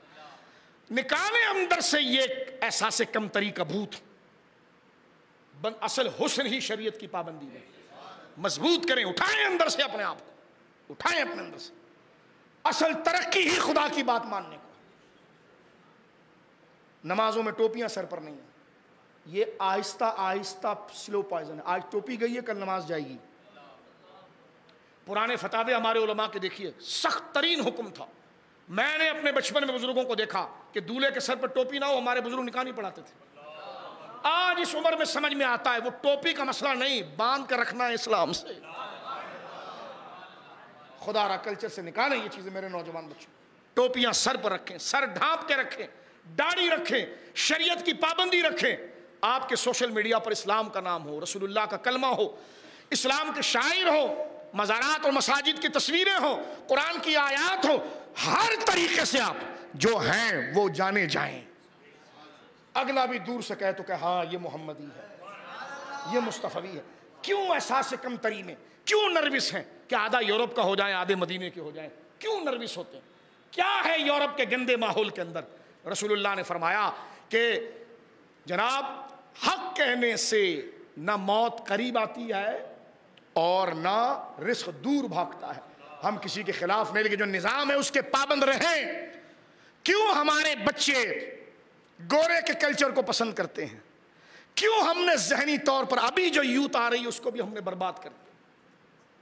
اس کے ہیئر اسٹائل دیکھو، اس کے دیگر معاملات دیکھو، اس کے رکھ رکھاؤ دیکھو. اس کو ابھی سے غلامی دی ہے. اس کو یہ نہیں بتایا جس رب کا کلمہ پڑھتا ہے، جس نبی کا کلمہ پڑھتا ہے، معاشرہ تو ان کا تھا، سوسائٹی تو ان کی تھی. اس واقعے کو صرف 11ویں شریف تک رکھ دیا، بس انٹرٹینمنٹ 1 گھنٹے کے لیے آئیں گے، بات چیت کریں گے، پھر چلے جائیں گے. یہ کیوں کیا؟ یہ دھوکہ کیوں کیا ہے؟ قبر کے اندر ہم خدا کو کیا جواب دیں گے؟ تبدیلی اپنے اندر لائیں. غوث اعظم نے تزکیہ کیا ہے، یہ چیزیں تزکیہ کی ہیں. بات کو میں ختم کرتا ہوں میرے دوستو بزرگوں، کیونکہ وقت ہمارا رہ گیا ہے. جمعے کے دن مزید تفصیلات پھر ایک موضوع کی طرف چلیں گے، اور پھر وقت رہا کہ اس کا ہم احاطہ کر سکیں تو ٹھیک ہے، کیونکہ میں نے غنیت الطالبین سے غوث پاک کے عقیدے پڑھنے ہیں. یہ جو 2 نمبر پیر آج ہمارے اندر گھس آیا ہے نا، آج ہمارے اندر جی کینسر کا علاج کر دیں گے آپ کا، جی پیلیے کا علاج کر دیں گے، جی اچھی بات ہے، بہت اچھی بات ہے. آپ کا بخار ختم کر دیں گے، جی بہت اچھی بات ہے. آپ کے مال میں برکت کروا دیں گے. میں نے کہا اس کے بعد کیا ہوگا؟ کہا تمہیں شیعہ بھی بنائیں گے. میں نے کہا تیری شکل پر لعنت ہے. پھر یہ آج ہو رہا ہے. جاگو میرے دورا جی کے سنیوں، جاگو. کسی کے دم سے پیچھے نہ جاؤ، شریعت والا دیکھو تو پیچھے چلو. عامل اور ہے، متقی اور ہے. لوگوں کو پتا ہے یہ بستیاں مالدار لوگوں کی ہے، اور مالدار کو بھی پتا ہے بھائی شارٹ کٹ کیا ہے. میں نے کہا تو مرنے کے بعد حرام پیسہ چھوڑے گا تو وہ اس کے کھلانے کے بعد تو بخش دیا جائے گا. کچھ تھوڑا حیا کریں. اپنی سوسائٹی میں جب تمہیں طاقت ملی ہے غلط لوگوں کو کیوں متعارف کرتے ہو؟ اس گناہ میں کیوں حصہ لیتے ہو؟ پتہ نہیں کہاں کہاں سے نام نہاد صوفی اور ملاؤں کو اٹھا کر لاتے ہو، علاقے میں مشہور کرتے ہو، اس کی دعوتی بھی کرا رہے ہیں، فلانی جی وہ بھائی اس کا تو دم بھی چل رہا ہے. میں نے کہا کہ بھارت سے کوئی گجرات سے ہندو آ جائے تو وہ دم کر کے اگر کسی کو ٹھیک ہو جائے تو کیا اس کو بھی لے کے پھرو گے؟ مین ہے سنیت. یہ غوث پاک کی کتاب ہے، یہ ہے غوث پاک کی غنیۃ الطالبین، یہ غوث پاک کی کتاب. میں ایک جملہ غوث پاک کا اس میں سے پڑھ دوں آپ کے سامنے کہ غوث پاک دیکھو، غوث پاک جو بندہ جو لکھتا ہے نا میرے بھائیو، اس کے پیچھے پورا ایک ذہن ہوتا ہے. میں جب غنیہ پڑھ رہا تھا رات کو کئی دنوں سے تو میرے دوستوں بزرگوں میں بڑا حیران ہوا کہ سرکار غوث اعظم جو بات کر رہے ہیں اس کے پیچھے کوئی کہانی ضرور چل رہی ہے. عراق کے اندر لوگوں کو دم اور پھونکوں کے نام پر، ان کے عقیدوں پر میرے دوستوں بزرگوں ڈاکہ ڈالا جا رہا ہے. اور اس وقت غوث اعظم جہاں آستانے پر بیٹھ کر لوگوں کے لیے دعا کر رہے ہیں، وہی مدرسے میں پڑھا رہے ہیں، وہی بصرہ میں رافضی سے مناظرہ کر رہے ہیں، حضرت ابو بکر کی افضلیت پر مناظرہ کر رہے ہیں. اور یہاں پر یہ دھوکے باز پھر رہا ہے، کہتا ہے ابو بکر افضل ہی نہیں ہے. ابو بکر صدیق جو ہے وہ کہہ رہا ہے جناب جو ہے وہ افضل ہی نہیں ہے، معاذ اللہ العیاذ باللہ. یہ غوث اعظم رضی اللہ تعالیٰ عنہ کی میں شان مقام اور ان کی حیثیت مبارکہ آپ کو میں بتاتا ہوں. ذرا دیکھیے، درود پاک پڑھیے ذرا. اس سے آپ کو غوث اعظم کی ذہنیت پتہ چلے گی. ایک حوالہ صرف میں پڑھوں گا، دیکھیں یہ ایک حوالہ میں آپ کے سامنے پڑھتا ہوں. یہ غنیۃ الطالبین ہے اور یہ چھپی ہوئی ہے جناب قدیمی کتب خانے کی. اس کا صفحہ نمبر 340 ہے. غوث اعظم ایک آیت نقل کرتے ہیں، فصل قال اللہ تعالیٰ وَرَبُّكَ يَخْلُقُ مَا يَشَاءُ وَيَخْتَارُ. یہ سورہ قصص کی آیت پڑھ رہے ہیں غوث اعظم. سورہ قصص کی آیت نمبر 68، وَرَبُّكَ يَخْلُقُ مَا يَشَاءُ وَيَخْتَارُ. تمہارا رب جسے چاہتا ہے پیدا کرتا ہے اور جسے چاہتا ہے پسند کر لیتا ہے. پیدا بھی وہی کرتا ہے اور جن کو پیدا کرتا ہے ان میں سے چن بھی لیتا ہے. اب اس آیت سے کیا ثابت ہوا؟ آپ سمجھ رہے ہیں آیت کو؟ سمجھ رہے ہیں؟ وَرَبُّكَ يَخْلُقُ مَا يَشَاءُ. تیرا رب چاہتا ہے، جسے چاہتا ہے پیدا کرتا ہے، جس چیز کو چاہتا ہے بناتا ہے. توجہ ہے، یہ سورہ قصص ہے. اور آگے فرمایا کہ وَرَبُّكَ يَخْلُقُ مَا يَشَاءُ وَيَخْتَارُ. جسے چاہتا ہے پیدا کرتا ہے. وَيَخْتَارُ، پیدا اس نے ہزاروں کو کیا لیکن پسند صرف 2 کو کر لیا. فرض کیجئے، فرمایا وَيَخْتَارُ، وہ جس کو چاہتا پسند کرتا ہے. غوث پاک اس کے نیچے لکھتے ہیں، فرمایا اس سے مراد کیا ہے؟ ایک لکھتے ہیں وَاخْتَارَ مِنَ الْأَنْبِيَاءِ عَلَيْهِمُ السَّلَامُ. اللہ نے پسند کیا ہے نبیوں کو، اور ان نبیوں میں 4 کو. سارے نبیوں کو اللہ نے پیدا کیا. وَاخْتَارَ مِنَ الْأَنْبِيَاءِ 4، پھر ان سب میں سے پیدا سب کو کیا، پسند کر لیا 4 کو. فرماتے ابراہیم و موسیٰ و عیسیٰ محمدًا ثم اختار منہم محمدا. فرمایا سارے نبیوں کو کیسا سمجھاتے ہیں دیکھیں. فرماتے سارے نبیوں کو پیدا اللہ نے کیا، چن لیا 4 کو، ان 4 میں سب کے اوپر چن لیا محمد کو. توجہ، آگے کیا کہتا سنیے. فرمایا واختار من الصحابۃ 4، سارے صحابہ کو پیدا کیا، ان میں سے 4 کو پکڑا، 4 کو پسند کیا. آج لندن میں بیٹھ کر کہتا حق 4 یار کا نعرہ نہیں ہونا. میں نے کہا آپ گیلانی ہے، گیلانی ہے حضرت صاحب. یہ دیکھیں غوث پاک کیا لکھ رہے ہیں، یہ کیا لکھ رہے ہیں. ہمارے پر دانت چبانے کی بجائے ہم آپ کے دشمن نہیں ہیں، آپ کو بتا رہے ہیں بڑھاپے میں آپ بھول گئے ہیں سبق، آپ کو بتا رہے ہیں دوبارہ پڑھیے اس چیز کو. کہتے جی حق 4 یار کا نعرہ نہیں ہونا چاہیے، یہ دیوبندی لگاتا ہے، یہ فلانا لگاتا ہے. تو میں نے کہا دیوبندی اللہ اکبر بولتا ہے تو کیا اللہ اکبر بولنا چھوڑ دے گا؟ یہ کیا باتیں کرتے ہو؟ اپنا بغض نکالنے کے لیے ایک فرقے کا نام سامنے لیتے ہو. جو بات صحیح ہے وہ کوئی بھی کرے. توجہ ہے آپ کی. اب دیکھیں یہاں پر غوث پاک کا عقیدہ کیا. فرمایا واختار من الصحابۃ 4، سارے صحابہ میں سے 4 کو پسند کیا. اب بولنا سب یار تو ہیں، کون منع کرتا ہے، لیکن جو 4 ہے تو 4 سے سب کی نفی نہیں ہوتی. اب آپ دیکھیے، لیکن اس کی خصوصیت جو علماء لکھتے ہیں، فرما وختار من الصحابۃ اربع، ہمیں غصہ کرنے کی بجائے زبان کے بارے میں فرشتے لکھتے ہیں، ایک غلط بات ہو رہی ہے لیکن تم اس کی محبت میں پھر بھی کہہ رہے ہو اور گالیاں ہمیں دے رہے ہو کہ صحیح کر رہا ہے، تو گالی تو تم نے ہمیں دے دی، برا تو کہہ دیا، لیکن تیرے فرشتے نے لکھ دیا، اس کا حساب قبر کے اندر ہوگا۔ ایک تو غلط ہونا، پھر غلط بندے کو ساری طاقت اس کے پڑھنے میں ڈال دینا تاکہ وہ طاقت پا کر غلط کو رائج کر دے، یہ کتنی بڑی غداری اسلام کے ساتھ۔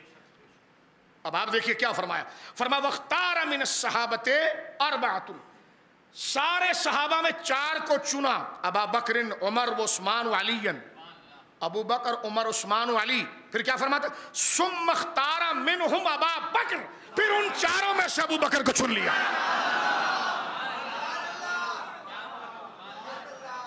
اب میں کیا اس پر اب میں کیا بات کروں آپ سے، کیسے اپنے جذبات آپ کے سامنے، کس طرح آپ کا کام اتارا جاتا ہے۔ غوث پاک کے مزار پر تو دیوانہ بنا پھر رہا ہے، یہاں پر قادری میں بیعت کرتا ہے اور سیٹوں کو افضلیت ابو بکر صدیق کے بارے میں باتیں کرتا ہے، اس کا کیا جواب ہوگا؟ ہمارا قصور یہ ہے کہ ہم غوث پاک کو پڑھ رہے ہیں۔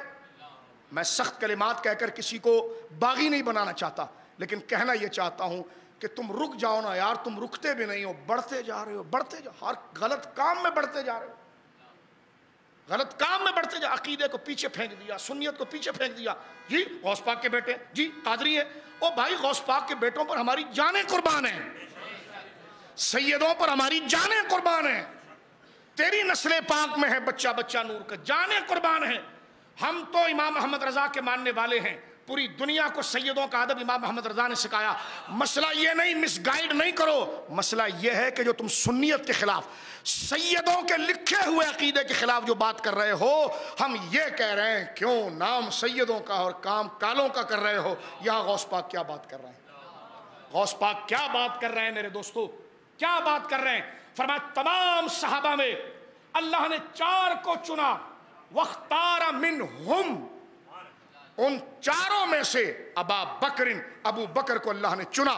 تو یہاں پر حضرت وختار کا معنی افضلیت، فرمایا یہ حضرت غوث اعظم کا عقیدہ۔ ابھی میں نے صرف اشارہ دیا ہے آپ کو، یہ غنیہ شریف ہے، یہ غنیہ اتنی احادیث جمع کی ہے حضرت ابو بکر صدیق کی افضلیت پر، حضرت سیدنا غوث اعظم رضی اللہ تعالیٰ نے اور آپ کی خلافت کے اوپر۔ تو لہٰذا دم کروائیں منع نہیں ہے، محبت کریں منع نہیں ہے، یہ میری پوری گفتگو کو آپ سنیں، اور اتنے بچے بھی نہ بنے کہ جناب میں جس نہج پر مخالفت کر رہا ہوں اچھا آپ نے اس کے خلاف بول دیا۔ بھائی ہم جو بات کر رہے ہیں اس عقیدے کی بربادی کی بات کر رہے ہیں، اس کو تو سیدوں کے خلاف کیسے لے جا رہا ہے، اس کو تو پیروں کے خلاف کیسے لے کے جا رہا ہے؟ اس کا مطلب تو بات سمجھنا نہیں چاہتا، بات سمجھنا نہیں چاہتا، اور جب بات سمجھنا نہیں چاہتا وَإِذَا خَاطَبَهُمُ الْجَاهِلُونَ قَالُوا السَّلَامَ وَمَا عَلَيَّ إِلَّا الْبَلَاغُ، ہمارا کام ہے پہنچا دینا، جب حجتی متھے لگے تو ہم سلام کریں گے، لیکن جب تک سانس ہے ہاں ہمیں مار دو تو پھر ہم قبر میں چلے جائیں گے، زندہ ہیں تو جب تک جو میرے غوث پاک نے بات کی ہے خود کا ایمان بچانے کے لیے اور ان کو منہ دکھانے کے لیے خود کو بھی سنائیں گے اور دنیا کو بھی سنائیں گے کہ نعرہ تحقیق حق چاہیے، یہ غوث پاک کا عقیدہ، یہی قصور ہے ہمارا۔ تو لہٰذا میں نے صرف آپ کے سامنے بیداری کی بات کی، اپنے آپ کو تبدیل کریں، اسلام کے رخ میں میرے بچوں پورا ہیں، کالج پڑھیں، یونیورسٹی پڑھیں، لیکن ایسا پڑھیں کہ لگے یہ طالب علم انگریز نہیں مسلمان ہے، نظریں تمہاری جھکی ہوئی ہو، بول میں تمہاری سچائی ہو، منہ میں تمہارے گالی نہ ہو، خیانت تمہارے اندر نہ ہو، پیپر لکھتے وقت نقل تمہارے اندر نہ ہو، استاد کا ادب تمہارے اندر ہو، کتاب کا ادب تمہارے اندر ہو، ادارے کا ادب تمہارے اندر ہو، رسول اللہ کی محبت ہو، اور جہاں دین کے خلاف آ جائے تو سب کو پیچھے رکھ کر دین کی حفاظت کے لیے آگے آ جانا، یہ مسلمان طالب علم مرد عورت بوڑھے جوان سب کا شعار ہونا چاہیے۔ اللہ ایسی کرے ہمیں۔ بات کو میں یہاں پر ختم کر رہا تھا اس واقعے پر، اور وقت بالکل ہی ہمارا ختم ہو گیا، درس کے لیے مجھے ایک جگہ اور جانا ہے۔ غوث پاک نے قوم کو کیسا تیار کیا تھا؟ جو امیر لوگ ہیں، یعنی بربادی ہے میرے دوستوں، میں کہاں کہاں سے تقریر کروں،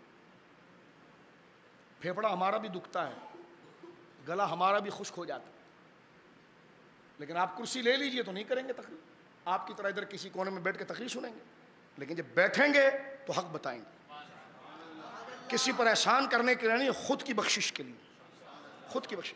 ہمیں خاندان کی طرح بیٹھے, ہم غوث پاک کے مرید ہیں یار. سمجھو تو صحیح ہمارا پیر کون تھا, وہ کیا کہتا تھا, کیا عقیدہ رکھتا تھا. یقیناً ان کی 11ویں میں برکت ہے, چاول میں برکت ہے, نیت میں برکت ہے, ختم قادری شریف میں برکت ہے, یہ سارے برکت والے کام ہیں. لیکن یہ ثانوی چیز ہے, اصل تو غوث پاک کا نظریہ ہے, نظریہ ہے, عقیدہ ہے. یہ غوث پاک نے کیسی, جناب دیکھیے کہ یہاں پر اس کتاب کے اندر جو راوزیوں کا رگڑا لگایا غوث پاک نے, آج تو ان کے ساتھ بیٹھتا ہے, تیری بیعت باقی رہتی ہے, ان کی تائید کرتا ہے. کیا کر رہا ہے میرے بھائی؟ ہمارا قصور یہ ہے کہ ہم سچ بات کر رہے ہیں, سچ کڑوا ہوتا ہے, لیکن کسی کی توہین نہیں کرنا چاہ رہے. اللہ جانتا ہے مسجد میں بیٹھے, یہ تو ہم جرنل بات کر رہے ہیں, کوئی اپنے اوپر اس کو نہ لے لے. ہم تو جرنل بات کر, جب آپ ایک بات کریں گے کسی کے خلاف تو کوئی ایک سامنے شخصیت تو آئے گی, لیکن وہ مشخص نہیں کسی ذات کے بارے میں. ہم نے یہ تھا کہ حق یہ ہے, باطل پر تقریر کریں. آپ نے مجھے کہا, میں نے کہا آپ یہ بات کرتے ہیں, کہ لیکن نہیں, تو میں نے کہا میں نے آپ کو نہیں کہا. کیوں آپ اپنے لیے سمجھ رہے ہیں, کیوں ایک دوسرے کو مخالف, کیوں غوث پاک؟ آج آپ بھی قادری ہیں اور سید ہیں, تو پڑھ کے سناؤ نا غنیت الطالبین. میں نے اگر غلط پڑھا ہے تو آپ بتاؤ, میں رجوع اور توبہ کروں گا, اور اگر صحیح پڑھا ہے تو کیوں لڑائی ہے. ہم کسی کی توہین نہیں چاہتے, ہاتھ جوڑ کر کہتے ہیں, انتشار نہیں چاہتے. لیکن جو یہ خاموشی سے پاکٹ مارا جا رہا ہے, یہ خاموشی سے جو سر جنگ لگ رہی ہے, اور خاموشی سے ایک ایک بچے کو اچکا جا رہا ہے, صفوں میں سوراخ, اور جناب جو ہے اسلام کے قلعے میں نقب لگائی جا رہی ہے, اور ہم چیخ رہے, او یہ چیخ رہا ہے. او بھائی, میں کیسے قوم کو بتاؤں کہ سونا جنگل رات اندھیری چھائی بدلی کالی ہے, سونے والوں جاگتے رہنا چوروں کی رکھوالی ہے. اچھے لباسوں کے اندر تمہارے عقیدے خراب کیے جا رہے ہیں. میں تمہارے ہاتھ کو پکڑنے کا پابند نہیں, جہاں جی چاہے جائیں, لیکن میرا اور آپ کا میرا دین کا رشتہ ہے. کم سے کم یہ دیکھیں کہ وہ سنی ہے, اتنا حق ایک دوسرے پر ہے کہ نہیں ہمارا, وہ مسلمان ہے, وہ صحابہ کے بارے میں کیا عقیدہ رکھتا ہے. اگر صحیح رکھتا ہے تو کیوں گیا یار, مجھے بھی لے جا, میں حبیبیہ کا امام ہونے کی حیثیت سے اس کے پاؤں بھی چوم لوں گا. ہم تو بزرگوں کے قدموں میں دستار رکھنا اپنے لیے فضیلت سمجھتے ہیں. حق بات کہنے پر یہ کہنا کہ سیدوں کا گستاخ ہو گیا ہے, یہ پیروں کا گستاخ ہو گیا ہے. میں نے کہا اس پروپیگنڈے سے ہمارا دل جو چھنی ہوا ہے, اس کا حساب خدا کے سامنے دینا پڑے. یعنی اتنی بڑی تہمت سیدوں کے خلاف ہونا یا جناب بزرگوں کے خلاف ہونا تو دین کی مخالفت ہے. مسئلہ جو بتایا جا رہا ہے اس پر کوئی توجہ نہیں ہے, تو اس کا مطلب آپ سمجھنا نہیں چاہ رہے. آپ بھلے گالی دیتے رہیے, نہ سمجھتے رہیے, لیکن جو ہماری سانس ہے وہ ہم جب تک ہم بات کرتے رہیں گے, جس نے سمجھنا ہوگا سمجھے گا, خدا نہ کرے جس نے نہ سمجھنا ہے. ہم تو خود کہتے ہیں یا اللہ جو بیان کیا ہے سب سے پہلے ہمیں سمجھ دے اور اس کی تمیز دے. 1 منٹ میں بات ختم کرتے ہیں. غوث پاک نے کیسی قوم تیار کی تھی. بڑے امیر لوگ تو وہ تو جان نثار کر رہے تھے غوث پاک کے مشن کے لیے. اب یہ کیمرہ لگا ہوا ہے, پوری دنیا سن رہی, ورنہ میں چند باتیں آپ کو بصرہ کے مناظرے کی بتاتا کہ غوث پاک کی کتاب اٹھا کر لے جانے والے کون تھے, آپ کے ساتھ بیٹھ کر کالے سے بات کرنے والے کون تھے. غوث پاک ہر ہاتھ میں اور ہر پاؤں میں فٹ آنے والا نہیں, وہ رسول اللہ کا سچا غلام تھا, وہ سنی تھا. یہی تو الذین آمنوا وکانوا یتقون, ولی وہی ہوتا ہے جو پہلے مومن ہوتا ہے اور متقی ہوتا ہے. عقیدہ نہیں ہے تو کیا لباس اور پگڑیوں اور صرف منقبت پڑھنے سے کیا ہوگا, جب تک منقبت کے اصل اصول کو نہ سمجھا جائے اور نہ قبول کیا جائے. غوث اعظم نے جب تقریر کی ہے میرے دوستو کہ مدارس کی امداد کریں, مدارس کا سپورٹ کریں, تو جو امیر لوگ تھے ان کے تو ذہن بنے.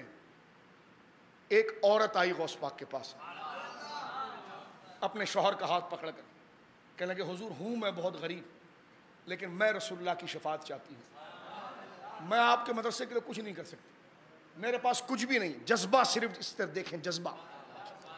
غوث اعظم کہہ رہے ہیں ہاں بولو کیا بات ہے. وہ پردے میں بات کر رہی ہے, وہ کہہ رہی ہے کہ میرا اس بندے سے نکاح ہوا تھا 20 دینار کے قریب, 10 تو میں نے اس کو معاف کر دیا, 10 میں نے ان سے لینا ہے, لیکن حضور میرے پاس پیسے کچھ نہیں ہیں. میں نے اس کو پابند کیا ہے, یہ 10 دینار کی رقم جتنی بنے گی نا, یہ غوث پاک کا مدرسہ بن رہا ہے, اس میں تو اتنے رقم کی مزدوری کرے گا. سمجھے؟ یعنی اگر یہ 10 درہم کے 1000 روپے بنتے ہیں اور ایک دن کی دیہاڑی 100 ہوتی ہے, تو 10 دن تو کام کرے گا تاکہ وہ 1000 روپے اتر جائے پورے, اور میری طرف سے مہر ادا ہو جائے گا، کیونکہ شوہر کے اوپر بیوی کا مہر قرض ہوتا ہے۔ جذبہ دیکھیں، سرکار غوث صاحب نے فرمایا تمہارے جب دیکھ لیا کہ ان کے گھر میں تو کھانے کو بھی کچھ نہیں ہے، لیکن بیوی یہ کہہ چکی تھی کہ میں نے مہر لینا ہے اس سے، اور مہر کے لیے میں نے یہ کہا ہے کہ حضور کیونکہ رقم میری ہے میرے شوہر کے پاس جو مہر کی، تو میں آپ کے مدرسے میں تاکہ قیامت کے دن اٹھوں تو میں بھی آپ کے قدموں میں اٹھوں۔ جذبہ دیکھیں، صرف واقعے کو نہیں، جذبے کو دیکھیں، اسپرٹ دیکھیں، مزاج دیکھیں، دین سے محبت کو دیکھیں۔ آج ہم کہاں نکل آئے میرے دوستوں؟ غوث پاک نے دیکھا کہ واقعی میں ان کے گھر میں کھانے کو کچھ نہیں ہے، تو ان کو کہا مائی صاحبہ پھر میری بھی ایک سفارش سن لو۔ وہ کہنے کہ آپ تو میرے مرشد ہیں حضور، آپ جو فرمائے۔ فرمائے دیکھو یہ مزدوری تو پوری کرے گا، لیکن ایک دن یہ اجرت یہاں کٹوائے گا اور ایک دن کی مزدوری میں اس کو دوں گا، تاکہ تیرے گھر کا چولہا تو جل سکے۔ یعنی جتنے مثلاً اس 20 دینار کے 1000 روپے بنتے ہیں، تو فرمایا اگر روزانہ کرے گا تو 10 دن میں یہ پیسے کٹ جائیں گے، تو گھر میں پکے گا کیا؟ روزانہ تو مزدوری کرتا ہے۔ تو فرمایا دیکھ ایک دن یہ مزدوری کرے گا تو میں اس کو 100 روپے دوں گا، دوسرے دن جو مزدوری کرے گا وہ ادھر کٹ جائے گا، پھر جو مزدوری کرے گا تو 100 روپے دوں گا فرض کیجئے، اور پھر جو مزدوری کرے گا کٹ جائے گا۔ اس طرح تیرا گھر بھی چلتا رہے گا اور تیرا مہر بھی اتر جائے گا۔ اس واقعے کو کبھی رات کی تنہائی میں اپنے آپ کو قبر میں موجود یقین کر کے سوچئے گا کہ غوث پاک نے کیسی قوم تیار کی۔ بات کو ختم کرتے ہیں، واہ کیا مرتبہ، ہاں بولو سبحان اللہ، واہ کیا مرتبہ، اے غوث ہے بالا تیرا واقعی میں اونچے اونچوں کے سروں سے، قدم آلا تیرا سر بھلا کیا کوئی جانے، ہے کیسا تیرا اولیاء ملتے ہیں آنکھیں، وہ ہے تلوہ تیرا۔ آگے دیکھیے یہ کون کر سکتا تھا؟ فرمایا نبوی می علوی فصل بطولی گلشن، نبوی می علوی فصل بطولی گلشن، محبت سے کہیے حسنی پھول حسینی ہے مہکنا تیرا۔ او تم پڑھتے رہو نا، تم اپنا کام کرو۔ نبوی می علوی فصل بطولی گلشن، حسنی پھول حسینی ہے مہکنا تیرا۔ لیکن غوث پاک کو پھر ملے بھی وفادار لوگ ہیں۔ سارے وفاداروں کو سلام، جو اعلیٰ حضرت سے بڑے ہیں وہ بڑے ہیں، میں تو لیکن ایک شعر کے طور پر پڑھ رہا ہوں۔ امام احمد رضا کو اپنے غوث سے اتنی وفاداری تھی، فرمایا میری قسمت کی قسم کھائیں سگانے بغداد، کہ یا غوث اعظم میں ہندوستان میں ہوں لیکن بغداد کے کتے بھی کہہ رہے ہوں گے کہ واقعی میں احمد رضا بھی بڑا وفادار ہے۔ کیا جملہ کہا، اس کو اگر یہاں سے آپ سنیں اور حشر و قبر سے سنیں، کیا جملہ میرے امام نے کہا، اس کے پیچھے جذبات اور فکر کیسی ہے۔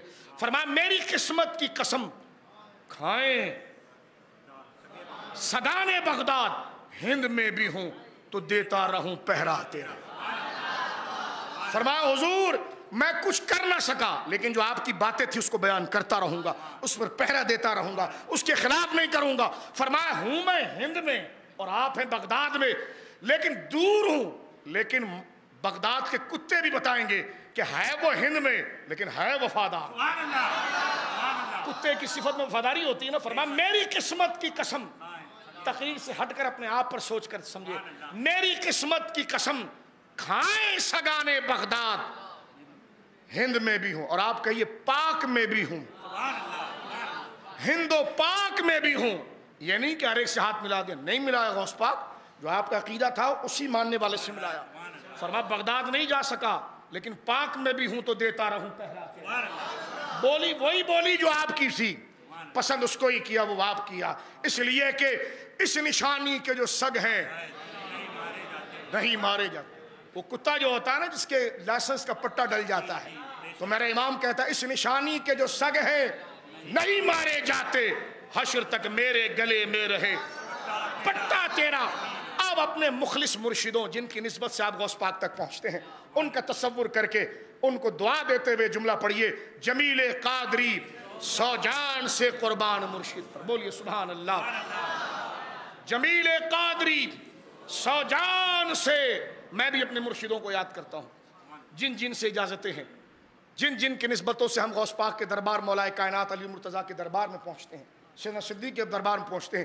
جمیل قادری حضرت سیدنا اعلیٰ حضرت کے خلیفہ اس بات کو لکھتے ہیں، ہم نے دلائل سے بات کر لی. آج کی محفل صرف رقت کی محفل تھی, تقریر کیا, اپنے آپ کو بیدار کرنے کی محفل تھی. لہٰذا کہیے جمیل قادری سو جان سے قربان مرشد پر, مل کر کہیے جمیل قادری سو جان سے قربان مرشد پر, بنایا جس نے مجھ جیسے کو بندہ غوث اعظم, بنایا جس نے مجھ جیسے کو بندہ غوث اعظم کا.